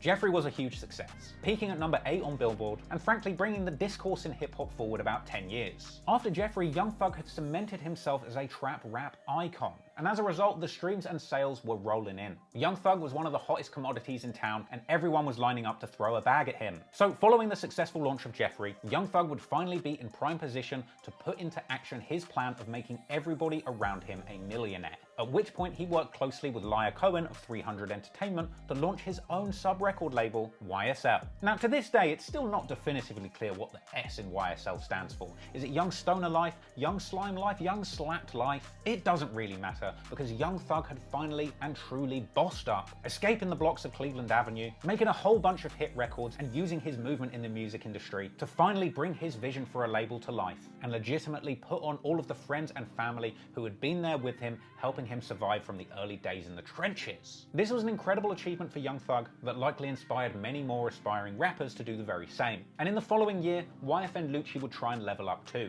making bigger inroads into the music industry and building himself an empire. However, unfortunately, as Lucci was growing in the music business, his past ties to the streets remained. And as he would continue to use his music to reflect on his dark past, sadly that same past would come back to haunt him. In 2017, YFN Lucci would honour his lost friend Big Nut by releasing his debut EP titled Long Live Nut. This release was a success, landing at number 27 on the Billboard charts, and spawning the hit single Every Day We Lit with PNB Rock, landing at number 33 on Billboard, the highest charting song of Lucci's career, and a track that is, in my opinion, a certified classic. But it wasn't all good news for YFN Lucci in 2017, however. Lucci was arrested in 2017 certified banger. refusing to pull over and fleeing from the cops, eventually being arrested at gunpoint, being caught with 3 weapons, but fortunately no drugs, despite the police claiming that they could smell marijuana, with Lucci himself being pictured balling in the back of a cop car with 2 chains on, looking clean and unbothered. Apparently following this incident, Lucci made bail. Dude, the way he's explaining these stories is awesome, dude. Looking unbothered. Looking clean and unbothered. Sorry. getting out, hopping straight on a private jet, and still managing to make a big show in another state. A close call for Lucci, but unfortunately he couldn't stay out of trouble. Again, in June 2017, he's arrested in Tennessee alongside Lil Wayne's daughter Reginae, who he was dating at the time. With these kinds of incidents combined with the music, Lucci was getting a whole bunch of attention, both good and bad. Meanwhile, in 2017, Young Thug had spent months crafting a country-inspired new mixtape. Originally titled Easy Breezy Beautiful Thugger Girls, or EBBTG for short, it was eventually released under the title Beautiful Thugger Girls on the 16th of June 2017. This date was coincidentally the birthday of Tupac Shakur. And naturally, a lot of different Tupac-related things were going on around the time of Tupac's birthday. This included the release of long-awaited Tupac biopic, All Eyes on Me, but there was also YFN Lucci, who had released a tribute song to Tupac called Like Pac on Tupac's birthday too. Now, this wouldn't have been a big deal had Young Thug not hopped on Twitter a couple of days later, revealing to the world that he had actually dropped his Beautiful Thugger Girls album on Tupac's birthday on purpose, because as he said in his tweet, he is the new Pac, and that Young Thug is the thug that Tupac didn't get to become,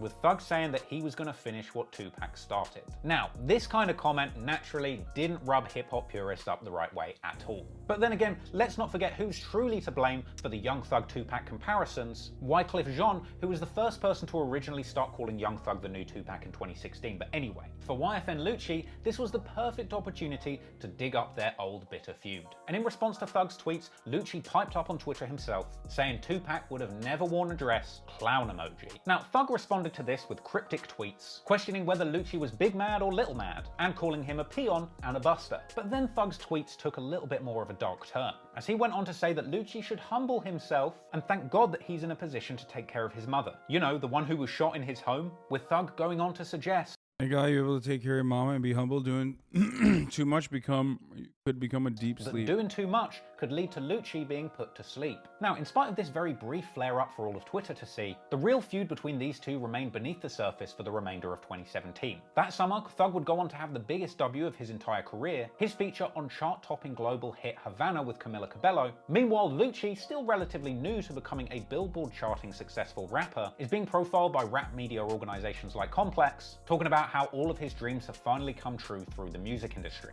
Thing is though, in the streets of Atlanta, things were still pretty dangerous for both sides. One incident did make its way to the media, but has been pretty well hidden since it happened, was the January 12th shooting of YSL rapper Lil Duke outside of Atlanta's Magic City nightclub, when apparently following a confrontation inside the club, Duke was chased out of the club by a man with a gun, eventually being shot outside. According to a police report that later leaked, Duke was chased by 4 men, being shot in his shoulder and foot and left bleeding heavily. He was able to flee to a nearby Greyhound bus terminal, where he found safety and was eventually taken to hospital. Now, this incident was generally kept under wraps, but a surveillance clip from the incident leaked online around a year after it happened. But since then, that clip has been pretty well scrubbed from the internet. Now, after a lot of digging, I was actually able to find that clip, but I'm not going to risk putting that up on YouTube. I mean, this kind of incident just goes to show you, no matter how much success you or your team can achieve in the music industry, there's always going to be danger in the streets, as the shadow of past events continues to follow you into the present. But despite the dangers his team were facing in the streets, this didn't stop Young Thug continuing to provide opportunity for his team and his family. Summer 2018 actually saw Young Thug releasing his first YSL label compilation album called Slime Language. Meanwhile, YFN Lucci was also having a great 2018 focusing on music. His March 2018 album release, Ray Ray from Summerhill, ends up going 14 on Billboard, the highest performing project of his career. But as usual, there's no shortage of controversy surrounding Lucci either. In July 2018, he gets arrested once again, this time on video. Yo, Lucci is dead ass getting arrested right there. Holy f, this is motherfucking Lucci. Holy sh, yo, fucking Lucci. Now, towards the end of 2018, there was a brief glimmer of hope that maybe Young Thug and YFN Lucci might be on the road to making amends, when both Lucci and Thug appeared on separate tracks on the same project, Atlanta rap legend T.I.'s Dime Trap. Unfortunately, this didn't lead to any kind of reconciliation between these two sides, and T.I.'s album would ultimately be the closest we would ever get to seeing these two ATL giants squash the beef and jump on a track together. And moving forward into 2019, the unfortunate truth is, the beef would reignite, and YFN Lucci and Young Thug would once again go back and forth exchanging deadly threats, once again on Twitter. Thank you, JChaser24 for the 5 The gifted beef subs. between Thug and Lucci was reignited seemingly out of nowhere in March 2019, when Thug popped up on Twitter talking about people have slat in their mouths but ain't downed nothing. Now to me, it's unclear whether he's dissing the ops who have the slats name in their mouths talking smack about his movement, or if he's dissing wannabe slats who claim his movement but haven't put in any work. But a few days later, Thug would post up once again, making it clear to the world exactly who he's having problems with. Thug would actually take to social media, threatening to slap both YFN Lucci and terrifying Houston rapper Source Walker. Man, I'm gonna slap the hell out your little bomb man. My teeth got more than your little broke ass life, boy. Stop playing, I'm gonna slap the shit out your little as soon as I see you. Like I said, Buster. You do it look like advantage of me. Y'all ain't been doing nothing but dying. Now, Young Thug's apparent disrespect to YFN Lucci's teeth is significant because a viral image had been going around showing just how nasty Lucci's gnashes were underneath his grills. Lucci clapped back, calling Young Thug a homophobic slur and a punching bag. Hey, man. Y'all stop tagging me that, man. Slap nobody. Yeah, man. All that punching bag been getting slapped down. All his little friend, he want to make cool with him. He got niggas he want to go link with. He punch that. He got that nigga. Come on, man. That man a hoe, man. That nigga been running out the mall, boy. You a hoe. Bro from the Hit and Miss Village, dude, he's grinded his teeth so that he can fucking wear grills. What the fuck?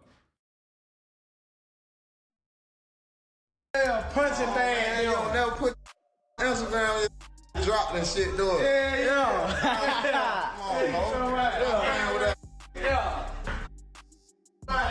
Cheap ass teeth in your mouth. Nigga. And I'ma butt you down and get some more. Yeah, cheap ass earrings, cheap ass jewelry.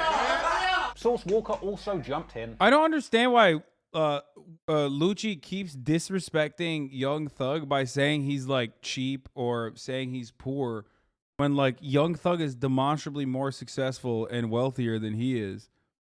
I don't understand why that's like. Anyway, I mean, it's like kind of stupid. Like, I get why he's calling the F word, right? Because he wore a dress, so obviously he's not real. Like, he's not not a real one. If one of these dudes threatened you, you wouldn't even know what the fuck they were saying. What? I mean, Atlanta accent is thick. It's just trash talk. Shut your broke ass up. I do understand that. I mean, ultimately, if it was just trash talk, then that's one thing. But obviously, it turns into more than that. Reposting a clip of Young Thug beating the boxing pads like a little bitch. After that, Young Thug. God, I'm such a fucking nerd. I'm like, actually, why doesn't Young Thug turn around and literally show him his bank statements, implying that he has more financial success than YFN Lucci? Actually, hello. Mr. Thugger, sir, actually, you have more money than YFN Lucci does. You should perhaps mention that.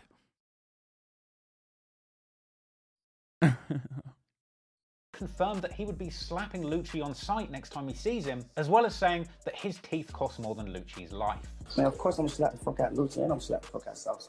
I'm gonna slap the hell out y'all little nigga, man. Stop playing with me. Niggas don't even play with me because they know what time it is. Like. So for y'all niggas to play with me, just really tell me, like, confirm that y'all don't know what time it is, you know? Or y'all feel like I'm a hoe, or y'all feel like y'all play with me, or a nigga feel some type of way. That's why Drake is the best person to have beef with, dude. It's like, he's not going to do anything. You know what I mean?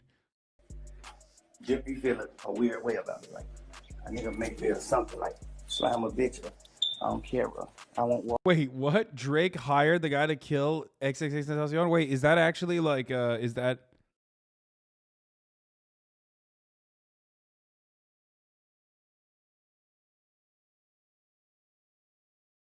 I've never heard that rumor before. Why? Because XXXTentacion said that Drake stole his flow. What a fucking awesome rumor, dude. I'd never heard that before, but that's pretty funny.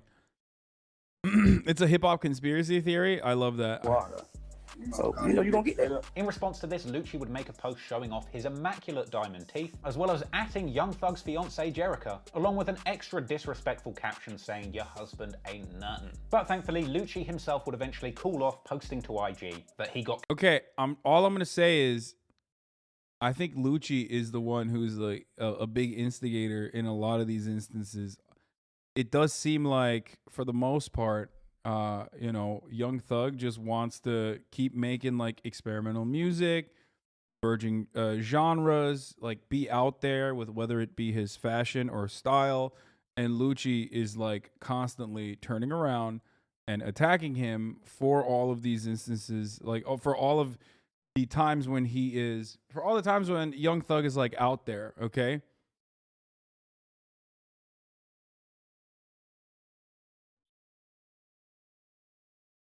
Yo, you're too white to be watching this video. This is cringe.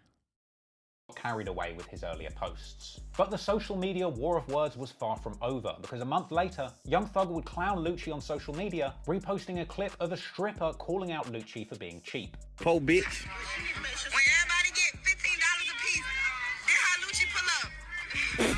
But soon, things in the streets of Atlanta would get much more serious than tweets flying back and forth, because a month after that, bullets would fly back and forth, and in May 2019, YFN Lucci's Mercedes G-Wagon would be sprayed up with bullets in Atlanta. Lucci was luckily not driving the car when it was targeted, but apparently a man was hit in the vehicle twice. But it was really in June 2019 when the disrespect in this beef would reach a disgusting new high, as it eventually emerged on social media that somebody had vandalized the grave site of Lucci's fallen mentor Big Nut, spray painting the word slat over his headstone in false flag green paint. An incredibly disrespectful act that no doubt had far more serious consequences than social media would ever know. Now, a month after that shameful incident, it would be time for more music. On August the 16th, 2019, Young Thug would finally drop his the feds did this. long-awaited album So Much Fun. And straight from its opening track, there are a couple of lyrics that some people thought may have had some secret hints to the ongoing feuds that Thug had been involved in. There's a lyric where Thug says that somebody on his team has had a chain stolen from them, but he's spinning to try and find it. In fact, when it comes to chain snatchings, it seems like there has been a long-running back and forth between these two groups, because there's another clip circulating on social media. Oh my God, I remember this. Depicting a YSL member showing off a YFN chain that they had recently snatched. Get the chain though, on the fuck nigga. Take it the chain though, on the fuck nigga. Also in that intro track, Just How It Is, Young Thug also says that the last person that tried him almost got popped at Atlanta's Lenox Mall. Now, it was unclear initially what this could have been referring to, but in the days following the release of this song, a picture begins to circulate on social media. This is a picture that Young Thug had apparently posted up on his own Instagram, showing a blue Mercedes parked outside Lenox Mall with the trunk open and two people standing next to it. He captioned this picture, "Nice car." Well, this car is YFN Lucci's. And at the time, Thug also posted a clip to his story where he appeared to be telling Lucci not to blow the motor in his car and calling him a scary ass boy. Don't blow the motor, little scary ass boy. So, after all of this came to the surface, YFN Lucci took to Instagram to respond to Young Thug's lyrics on his album, labeling the lyrics as a lie, calling it a cap-ass album, then going on to suggest that Young Thug shitted on himself at Lenox Mall, with Young Thug then clapping back with the ominous and frankly like what you do for your mother and kids would have been killed you. incriminating post, saying, at YFN, if I ain't like what you do for your mother and kids, I would have been killed you. Crying face, laughing face, crying face, laughing face. Now honestly, this is a slightly surprising post for somebody that likes to keep things pretty tight-lipped when it comes to street business on social media. But anywho, a little while after this, YFN Lucci was tapped in with the V103 radio station in Atlanta in an interview where he decided to stoke the flames of this beef even further. Speaking on Thug's fiancée once again, Lucci would boldly proclaim that he had been in the bed with her a couple of times. Is it about a girl, yeah? I don't know. He probably be, his girl. You know how she was about me. I was in the bed with her a couple times. Wait, she said that's a lie, though. She said that's a lie. Now, for the record, once again, Jericho has vehemently denied the claim on multiple. Okay, at a certain point, and I think I would say this is the point where there is no materialist analysis associated with this, and it's just ego, like pure ego. And idiocy going back and forth, turning into a much larger problem, especially considering that the dudes who are beefing are in a way better financial situation than the people that end up shooting each other as a consequence of that. It's literally like, look, I'll say it like this, okay? If you have someone that you grew up with And you're literally a fucking multi-millionaire now. And the reason why you're like able to fly on private jets or be around like super hot women and have like some kind of financial security for yourself and your family is this dude. You're going to do anything for him. Like, and sometimes maybe you're going to even do things that, you know, you're going to want to make him happy. And maybe in some instances, making him happy includes like, you know, attacking people that he considers people that he has a beef with.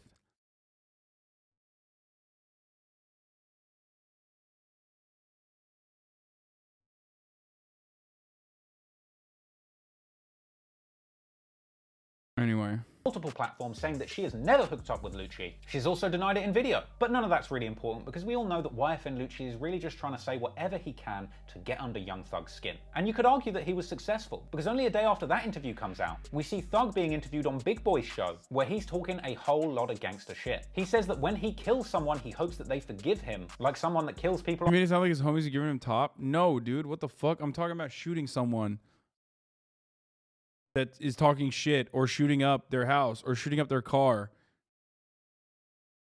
On the regular. He already know my heart, so it's like, once you just, I'm too pure. So once you just, you do that, it's like, no.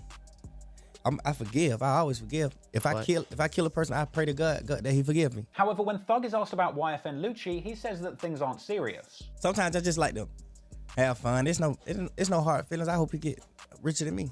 Take care of his family for life. I have no problem with nobody. I just like, we had problems before where we done disagreed on, but it's not a problem to where it's like, oh, I hope he die, or like, hell no. Clearly things are a little serious, because Thug then goes on to say that he saw YFN Lucci at the blue carpet at the BET Awards, suggesting that he could have got it then. Nigga, you don't mean no harm. I done seen you. Nigga, we just was on the blue carpet together in BET. You couldn't have meant no harm. Because you could have got it then. But things weren't over because after that, Thug got biblical, referencing his earlier post on social media saying that he would have killed Lucci if he wasn't doing good for his family, with Thug telling Big Boy that he really appreciates the good that Lucci does for his family, suggesting that he has videos of Lucci's kids on his phone, and saying this is why he hasn't done something bad to Lucci. I put up a post the other day, I'm like, nigga, if I ain't like what you did for your mom and kids, like, I'm bigging them up. Like, nigga, I like what you do for your mom and your kids. I got videos saved in my phone of goddamn him around in the car with his kids. The way he treated his mom and his kids will really stop me from doing something to him. Now, saying that you've got clips of next man's kids on your phone is basically killing talk. But let's not forget that Lucci had posted a dude. Wait, the next man's kids is basically killing talk. I'm sorry, it's a serious take. Now, look, I think that I don't know if that's the case. Maybe. But I think he's basically saying, like, simultaneously, like, hey, look, you do well for your children, which is why there's no reason, like, trying to squash the beef. You know what I mean? David Rappenborough. Oh my God, yes. It's definitely a threat, 100%. Clip of Young Thug's daughter all the way back in 2016. At this point, all bets are off and things are getting very scary indeed. A day after that appearance, I saw a vid and I have a vid on my phone are two different things. I mean, I think, here's what I think, okay? Lucci actually posted Young Thug's daughter first, okay? And because he was, you know, clout chasing pretty hard. So for that reason, maybe Young Thug saw a video and downloaded it, you know, screen recorded a video when Lucci himself was like posting a video of his children or some shit like that. Okay? Specifically so that when the time comes, he might want to make a threat. But in this circumstance, it doesn't seem like he's making a threat. It's more so like, I like what you're doing with your children. Like, I respect it. And that's part of the reason why I'm not like killing you. And instead, he's focusing on squashing the beef instead. A very generous interpretation. I'm a little biased, I think. I might be. I'm not choosing sides. I'm not. I'm recognizing my own biases, but I do think that, you know, I do think that he was being a little bit of a clout shark, like, throughout the entire situation. Which, I mean.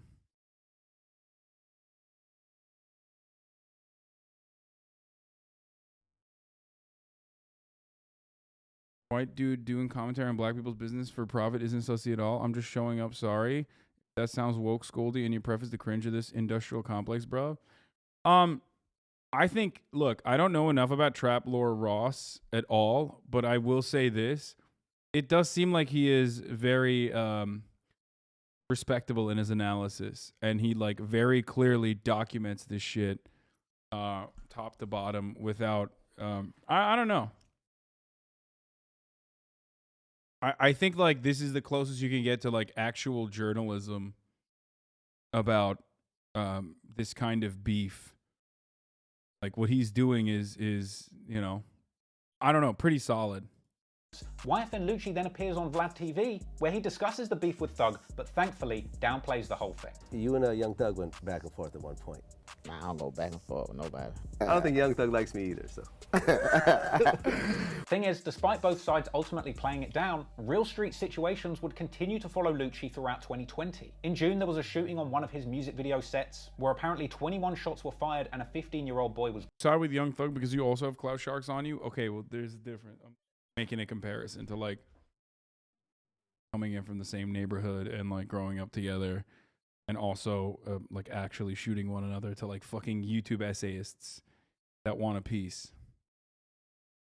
Grazed. Lucci would later explain to DJ Vlad that they were shooting a music video, shots were fired, and just everybody started shooting back. We just heard probably 4 gunshots, you feel me? But they nobody know where they coming from, but everybody started shooting, they just started shooting back.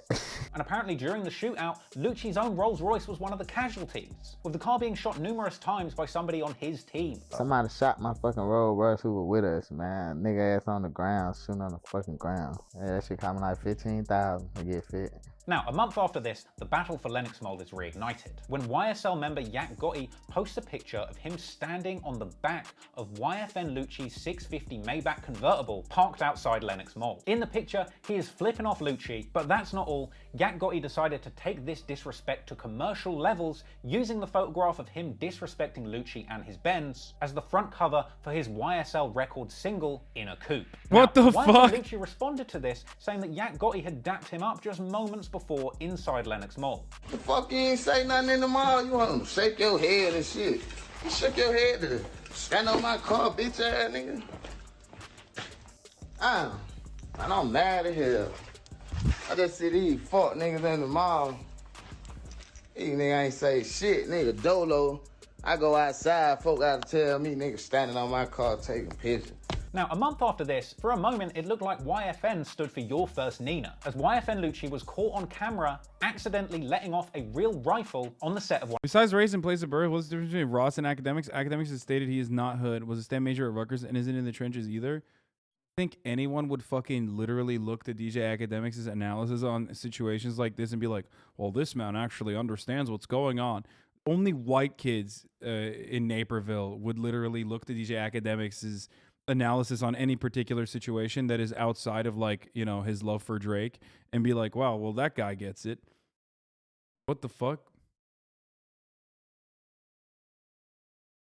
Anyway. One of his music video shoots. Lucci later explained that he thought he'd been given a fake gun on the set of this video, but it turns out that it was real and fully loaded, with Lucci only finding that out when he, you know, pulled the trigger. But it turns out that it was real and fully loaded. I'm thinking they bringing me a fake gun, and I just hit it.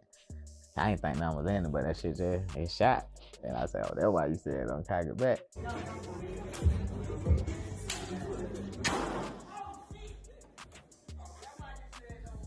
Now, naturally, I remember in that response too. to YFN Lucci's embarrassing accidental discharge, Young Thug immediately took to Twitter to mock YFN Lucci's weak stick game, simply posting, "Put that gun down, son." Now, this would actually be the last official and public back and forth between the YSL and YFN crews. Because unfortunately for the YFN crew, things would very soon come crashing down in a dramatic fashion, when a deadly shootout would leave a man dead and YFN Lucci behind bars, along with a bunch of his inner circle being charged with serious crimes. According to police reports, yes, I have seen the Young Thug Reddit AMA from 11 years ago where he's like talking about trying to make it big as a rapper. I remember that. That was him, right? reports and court documents. On the 10th of December 2020, YFN Lucci and 3 other men drove by car to a location in Atlanta. One of the people Lucci was with was named James Adams. He allegedly recorded himself whilst in the car with Lucci, telling the camera that they planned to fuck the city up. Now, the 2 other men that YFN Lucci was with were Rayvon Boyd, aka CP3, a rapper from Miami, and a man named Leroy Pitts. According to a warrant, Lucci drove his car full of hitters to the 900 block of Dimmock Street at around 5:15 p.m, pulling onto a shoulder when Adams and Boyd began to open fire from the car. Whoever they were shooting at shot back, with that man, James Adams, in Lucci's car being fatally struck in the head, dying, and subsequently being thrown from the vehicle, or as the police described it, manually ejected. They threw him out the car. With a What? 3 years ago, yo, it's the kid Gunna. Drippers Round 2's out now. Ask me anything. harrowing 911 phone call being made, police described it manually ejected. They threw him out the car. With a harrowing 911 phone call being made by an innocent woman who was just passing by and found this dead body in the street. What's the address of your emergency? We need an ambulance. Somebody is laying out. Somebody, I don't know if he barely. Let me connect you. Stay on the line. Somebody just threw him out of the car. Let me connect you to the ambulance. Huh? He's still trying to fight for his life. EMS, what's the address of the emergency? Baby, can y'all please get an ambulance here? This man is dying. He's shot in the head. Oh my God. He just took his last breath, man. What street are you on, ma'am? Can you give him your location, please, for the ambulance to give the guy some help? What is his address? Man, this man just took his last breath, man. Man, we have help on the way already. Tell me exactly what happened. We don't know. Me and my sister, we were just walking down the street, and somebody just rolled down the street with a man hanging out the car. They just pushed him out the truck and left him for dead. Ma'am, I thought you said he was shot in the head. Yes, he is shot in the head. They threw him out the car. He just died. He just took his last breath. We have the ambulance already on the way, okay? Okay. And can you tell me what color vehicle? You go ahead and get fire and PD and right on Can you tell me what color vehicle he was stolen from, please? White. A white car, truck, or SUV? SUV. What direction did the SUV Yes, go? his whole body was just hanging out the car. Listen, just stay on the phone. Can you tell me if you saw any of the people that were driving the car, whether they adults or kids? They were driving real fast. And we seen his. All right. Now, one of the men that they were shooting at eventually turned up at a local fire station with a gunshot wound, and just over a month after the incident itself, YFN Lucci was identified as the driver of that car. Now, weirdly, in between the shooting and his arrest, YFN Lucci appears on DJ Vlad for an interview once again. Now, it's unclear exactly when the interview was recorded, but the comments are frankly wild, with many people suggesting that Detective Vlad may have had something to do with building the case. Now, obviously that's just jokes, but there were some very interesting and illuminating moments. Okay, bro, I wouldn't be saying that about. I mean, what you do is just like maybe even worse. You're basically putting a compilation of Vlad clips together. You know what I mean? To create a narrative that's even larger. So. In this interview, Lucci explained that at this point things were so dangerous for him in his city that he had to ride around. So many tweets begging for the DA to free Thug and lock up Jack Harlow instead. Hasan was right. Harlow was going to get some hate. I mean, yeah, like it's fun to shit on Jack Harlow right now. Around in a bulletproof car. Well, you actually have a bulletproof GMC? Yeah. Okay. I paid $145 for it. That's not bad.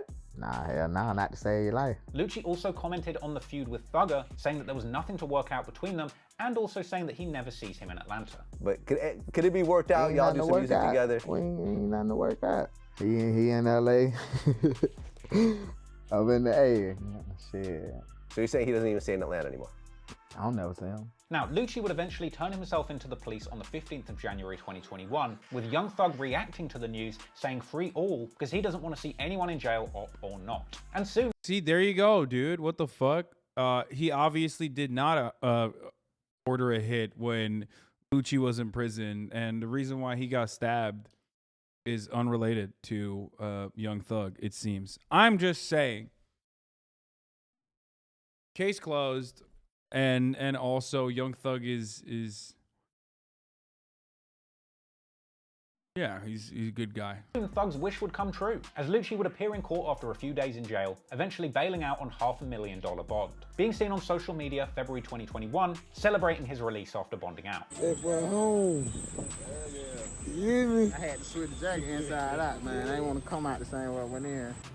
I got this shit over my ankle. Bigger than a motherfucker. Hasan, he's not coming on your show? Yeah, no shit, dude. He's in jail right now. Now, in my opinion, it's not unthinkable that Lucci could beat a case where he was the driver in a drill gone wrong where somebody in his car ended up getting killed. Problem is, the Atlanta police would have a trump card up their sleeve because Lucci's mere involvement and proximity to this tragic mess placed him right in the middle of a tangled mess of interstate criminals. This allowed the Atlanta police to wrap him up along with a bunch of his friends in a massive racketeering case, which would be much harder to beat than those original charges for being in that car. And in May 2021, YFN Lucci probably had the most terrifying moment of his life when the Fulton County grand jury issued a 75-page, 106-count indictment after a 6-month investigation, naming YFN Lucci among around a dozen other individuals in a massive racketeering conspiracy case targeting Atlanta blood gangs with ties to Bloods in different states.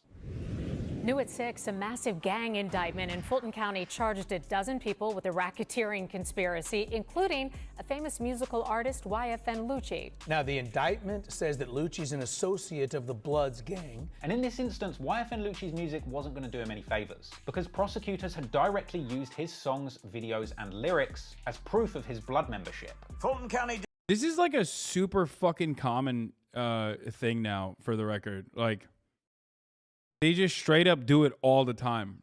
Like it has literally become common practice where, I mean, didn't they use this for Melly too? Where they just straight up use lyrics.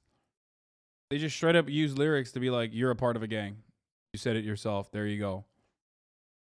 District Attorney Fonnie Willis says her team used a YouTube music video entitled Shine On, quote, which includes lyrics promoting criminal gang activity in a massive RICO or racketeering. Like, that's crazy, dude. That is like, that's insane. Melly was different. He literally admitted killing his friend in a song. I mean, didn't Melly kill a guy? It's kind of fair to use all this evidence. No. I mean, didn't he fucking make the song before he killed someone? Indictment to shine a light on the alleged gang association. Also, that song is fucking incredible. So I am literally separating the art from the artist in that situation. Even if the artist did literally do something very similar to what he did in the song Murder on My Mind. But it's a fucking incredible song. It's great.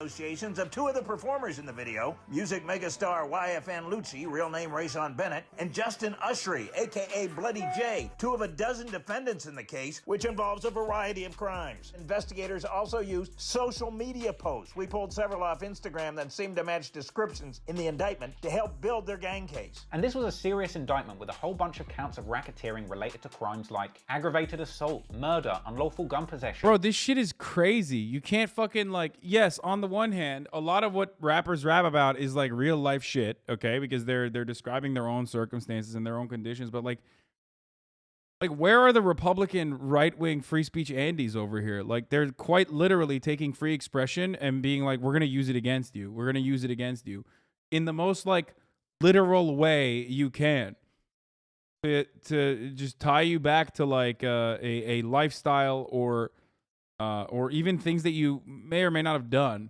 When there's no evidence, you're like, okay, well, you're a rapper and you rapped about it, so you're going to jail now. You know? Armed robbery, property damage, theft, and other gang-related charges. And along with Lucci, also charged in the indictment was Big Atlanta Blood, an early comrade of Young Thug and Lucci, Bloody J, whose YouTube uploads were used as direct proof that he was indeed a big old blood. With both YFN Lucci and Bloody J's appearance in the music video for Shine On being cited in the indictment, and the indictment itself went on to explain the complex... You're lucky I only gave you a week off for saying, can I pop that beautiful zit with my mouth, okay? I should have probably banned you permanently for that. complex web of interstate gang activity that had been going on. Port Authority between Pigeon, thank you for the YFN 5, and get the Bloods in subs. other states. The indictment said that YFN was an Atlanta blood set affiliated with the. By the way, in the eyes of the law, you're just black, okay? There's no you're YFN or YSL. Notice how the exact same statute and the exact same style of criminal investigation that locked Lucci up, they're using now on Young Thug. Original Inglewood family Bloods from Los Angeles with ties to the Atlanta Blood Gang. It goes on to connect them to a Miami-based crew of Bloods called the Bloodhounds that emerged from the 13th Avenue Gang, explaining that in Atlanta, the Inglewood family Bloods from LA are represented by local crews like ABG and Bird Gang under a national blood umbrella that also incorporated some of these Miami sets. And whilst this indictment didn't target Young Thug or the YSL crew specifically, it did mention them and attempt to explain how their structure works, with it being said that YSL were apparently aligned with the Rolling 60s Crips from LA, which is maybe why we saw that early collab between Bloody J, Young Thug, and Nipsey Hussle, who was actually on that track talking about how Rolling 60s gangbang in different states. So this massive indictment puts the YFN crew in direct rivalry. Why would that fucking indict, like, bro, his knowledge over what a gang is doing or his proximity to that gang when he was growing up does not imply that he's literally like still very much an active part of what's going on. I don't know. Maybe I'm being a little bit too defensive here, but I do think that it's like kind of ridiculous. Like for a lot of people in this situation, why are you mad about this? What do you mean? Why am I mad about this? This is like, I think it's over prosecuting and they're being fucking gross. And also, yes, I mean, a lot of rappers do start off doing gang shit. Okay, yes, like legit gang shit, but they're not getting them when they're doing street level crime. They're getting them when they've already moved beyond it, and the bulk of their fucking revenue is coming from owning a record label, going legit, and trying to help out other people that were also destined for that life to get out of it. Oh my God, I want to fucking end the stream right now. I literally am losing my mind. Yes, I accidentally said legit gay shit instead of gang shit. And you guys are fucking hyper-focusing on that instead of trying to understand the larger point here. Oh my Lord, you're literally a bunch of fucking babies. Holy fuck.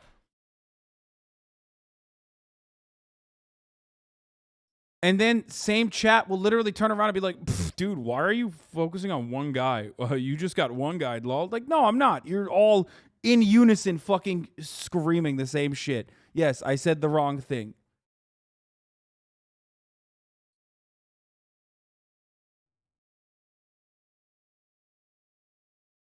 Aaron Von Schnitzel, I get the subs.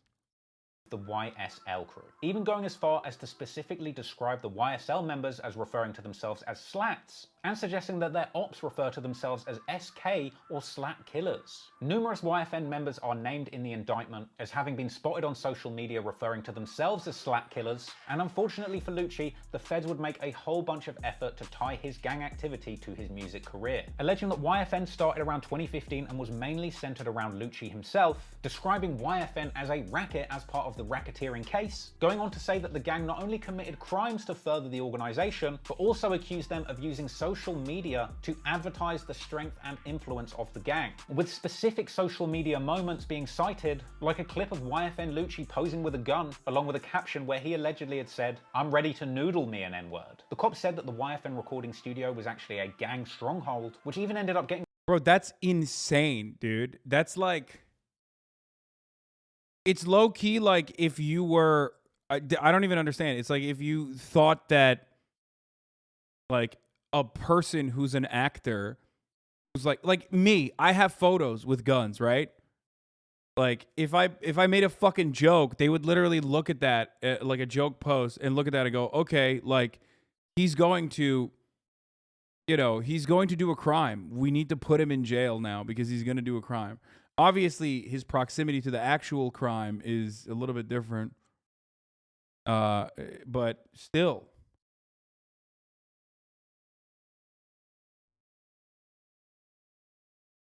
Yeah, if you also got caught doing a drive-by, then yes, they would use it against you. But in YFN Lucci's case, he literally did this shit and was arrested a year before the RICO case. Yes, that's fine.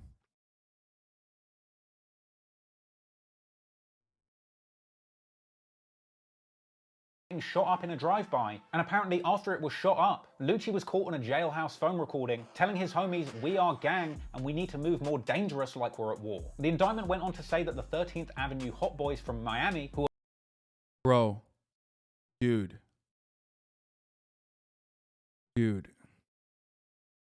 calm the fuck down, dude. Okay, take a time out and calm yourself. You are losing your fucking mind. Okay. who evolved into a blood set called the Bloodhounds were connected with the YFN. If a school shooter posts "Don't go to school tomorrow" and then proceeds to do a shooting, of course they're gonna use it in school. Lol. No. First of all, that's a great example, but like, never mind. I'm not even gonna. Okay. Crew through music, with Lucci himself apparently being given access to dangerous and inaccessible parts of Miami when visiting there to film music videos, referring specifically to social media posts of Lucci in the Pork and Beans projects, a notoriously rough Miami hood. Where You have to understand, if they had him dead to rights, they wouldn't have to hit him with a RICO, okay? So shut the fuck up. The entire purpose of like, don't go to school tomorrow, and then like actually shooting up a school is that they already have enough evidence because they caught him in the act. When they can't catch people in the act, they literally turn around and go, "Don't go to school tomorrow." Well, I guess like you wrote that, so you're going to jail. So they like literally take someone else who's like randomly fucking making a joke like that, who happens to align with like the actual school shooting, who, you know, is also, I don't know, like autistic or something. So they're like, "Oh, it fits the profile, so we're taking you into jail now." You know what I mean? If they had enough fucking evidence, they wouldn't need to do this instead. Where he pulled up to film music videos. Motherfucking game right now. Y'all know what the fuck going on, man. A whole lot of game shit, a whole lot of fly shit. Ain't no hood, ain't no city where they say I can't go. And if that, I probably been that shit. Now, the cops actually state that simply being on social media tagged in the Pork and Beans projects is enough to prove Lucci's leadership role in an interstate criminal Dude, this enterprise. is wild. Now, that might Like, I don't know how the fuck, I literally do not understand how the fuck they can use like artistic expression as like legitimate fucking evidence in court cases. Like, I don't understand how the fuck they can do that. It actually is wild to me that this is the way you build a case, because you can't do it with like actual fucking evidence. So you're just like, yeah, they're rapping about it, so.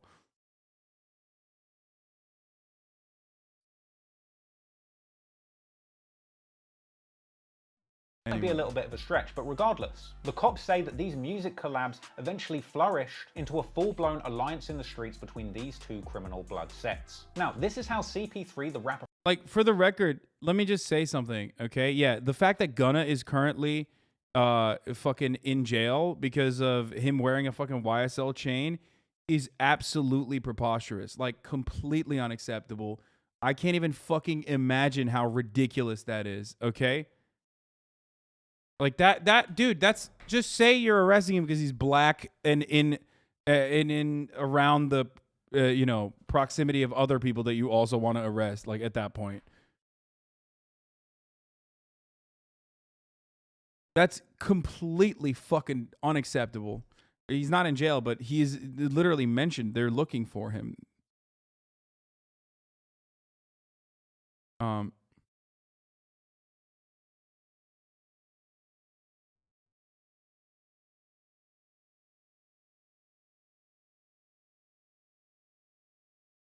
My thing is, look, if you're actually doing shit, if you're actually like murdering someone, obviously you should be punished for it, okay? I'm not saying it's acceptable or appropriate to do that. But use actual evidence instead of like, "Oh, well, they rapped in the rap lyrics and this is a gang and therefore everyone here is responsible for it." Like that's fucking nuts. My least favorite type From of Miami chatter is ended like, up God, getting I don't care, I'm out. Like, dude, okay, sick. We'll tangled forget up about you in that immediately. shooting where Lucci was driving and a man died, with CP3 being named in the indictment that also referenced his first day out rap music video. Frankly, Lucci's biggest mistake was being in that car when that shooting went down. Having been the driver of that car, Lucci is implicated in this indictment for murder, along with CP3 and Leroy Pitts, with the indictment saying that these three men caused the death of James Adams by participating in an assault and shooting at a number of other people who shot back. But here's the thing, beating that complicated charge on its own might not have been impossible, but it's what happened after that has made Lucci look so much worse. The indictment suggests that following this tragic incident, Lucci allegedly made things worse for himself by tampering with evidence, by hiding the vehicle used in the fatal incident, then making matters even worse. All three people that survived being in that car are also charged. I'm just confused. Way care to defend people who look down on 99% of the population and flex their wealth? Who cares if it's unfair? Wait, what?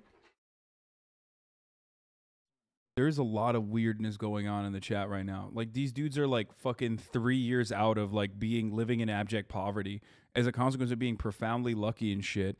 And now their past and their literal fucking upbringing is coming back to haunt them in a way that you would never be able to stick on anyone else. Okay?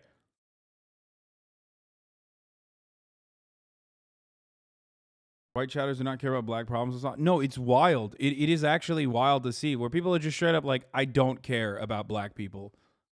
Just say that and we'll ban you and you don't have to fucking, get involved in this at all. You literally just said, who cares if it's unfair? That's wild, dude. I mean, these are human beings, you know what I mean? Like, just because they're rapping or they're flashy doesn't change the reality that they are. And the reason why they're going to jail in this situation is because, because of their foundation. That's the reason why they're under a microscope. With hiring the firearms used in the crime, and the situation wasn't made any better by social media posts by Lucci and his crew either, with Lucci being quoted having posted to his IG a few months after the incident, saying whenever he gets drunk he thinks about murder. Separate to that, another damning allegation against Lucci's character in this indictment is a claim that on the 1st of August 2020, Lucci strangled and beat a man just for playing the Ox music, and then apparently Lucci paid off the guy to avoid being charged. Not a good look for Lucci, and beyond that, several other people around him face pretty damning allegations on their own too. A 22nd of September 29 incident where a YFN associate named Ty shot a man, a May 25th 2020 armed robbery where an AK-47 was used and shots were fired, an August the 27th 2020 aggravated assault, an October the 16th 2020 armed robbery and aggravated assault, felony murder on December 10th for that incident with the car, an 18th December charge for tampering with evidence, along with a whole bunch more incriminating social media documentation, such as the YFN affiliate Nard, who is apparently caught on social media saying he has so many bodies he feels like John Wick, as well as a number of YFN affiliates apparently being caught in a group chat repeatedly saying free somebody called No Love, which the indictment states is actually the person who is currently locked up for having shot Lil Duke from YSL at the Magic City nightclub. That's a lot of accusations. It's a lot to be accused of, and it's going to be a lot to fight. YFN Lucci's lawyer has outright denied the charges, saying Lucci is a successful recording artist, and his First Amendment rights protect him in saying whatever he wants in his songs and social media. Now, he's not a gang member. What he is an internationally recognized musical artist. Okay, bro, this lawyer looks like shit. I'm going to be honest. That's my lawyer, dog. I'm going to jail. That is a triple platinum winner. Lucci's lawyer, Drew Findling, added, his First Amendment right to musically express himself is no different than the famous rock song, I Shot the Sheriff. It's not criminal activity. I'm not sure whether that argument's going to be enough to convince the feds. And as of today, YFN Lucci is still waiting to face this enormous RICO case. And to make matters even worse, while he was locked up, YFN Lucci just caught another major loss for his music career, apparently being ordered to Bro, look, see that dude. Look at the white supremacy that jumps out of this. Sergio Kitchens, the best-selling rapper Gunna, is accused of selling weed, meth, hydrocodone, along with receiving stolen guns and making videos as gang propaganda. Like, making videos as gang propaganda, that's when you're trying to throw the book at someone and you're just adding insane charges. Screw the weed thing, that's ridiculous, okay? Meth, hydrocodone, don't know. Receiving stolen guns is literally like, oh, my friend gave this gun to me. And making gang propaganda. Wow, they should really put him under the prison, dude. Wow, what a fucking criminal that guy is. Holy shit. That's crazy. That's crazy that he's such a criminal. Also, the reason why he's associated with YSL is because like he's literally an artist, like a recording artist with YSL, and also because he wore a chain, like a YSL chain, and has done gang signs on camera.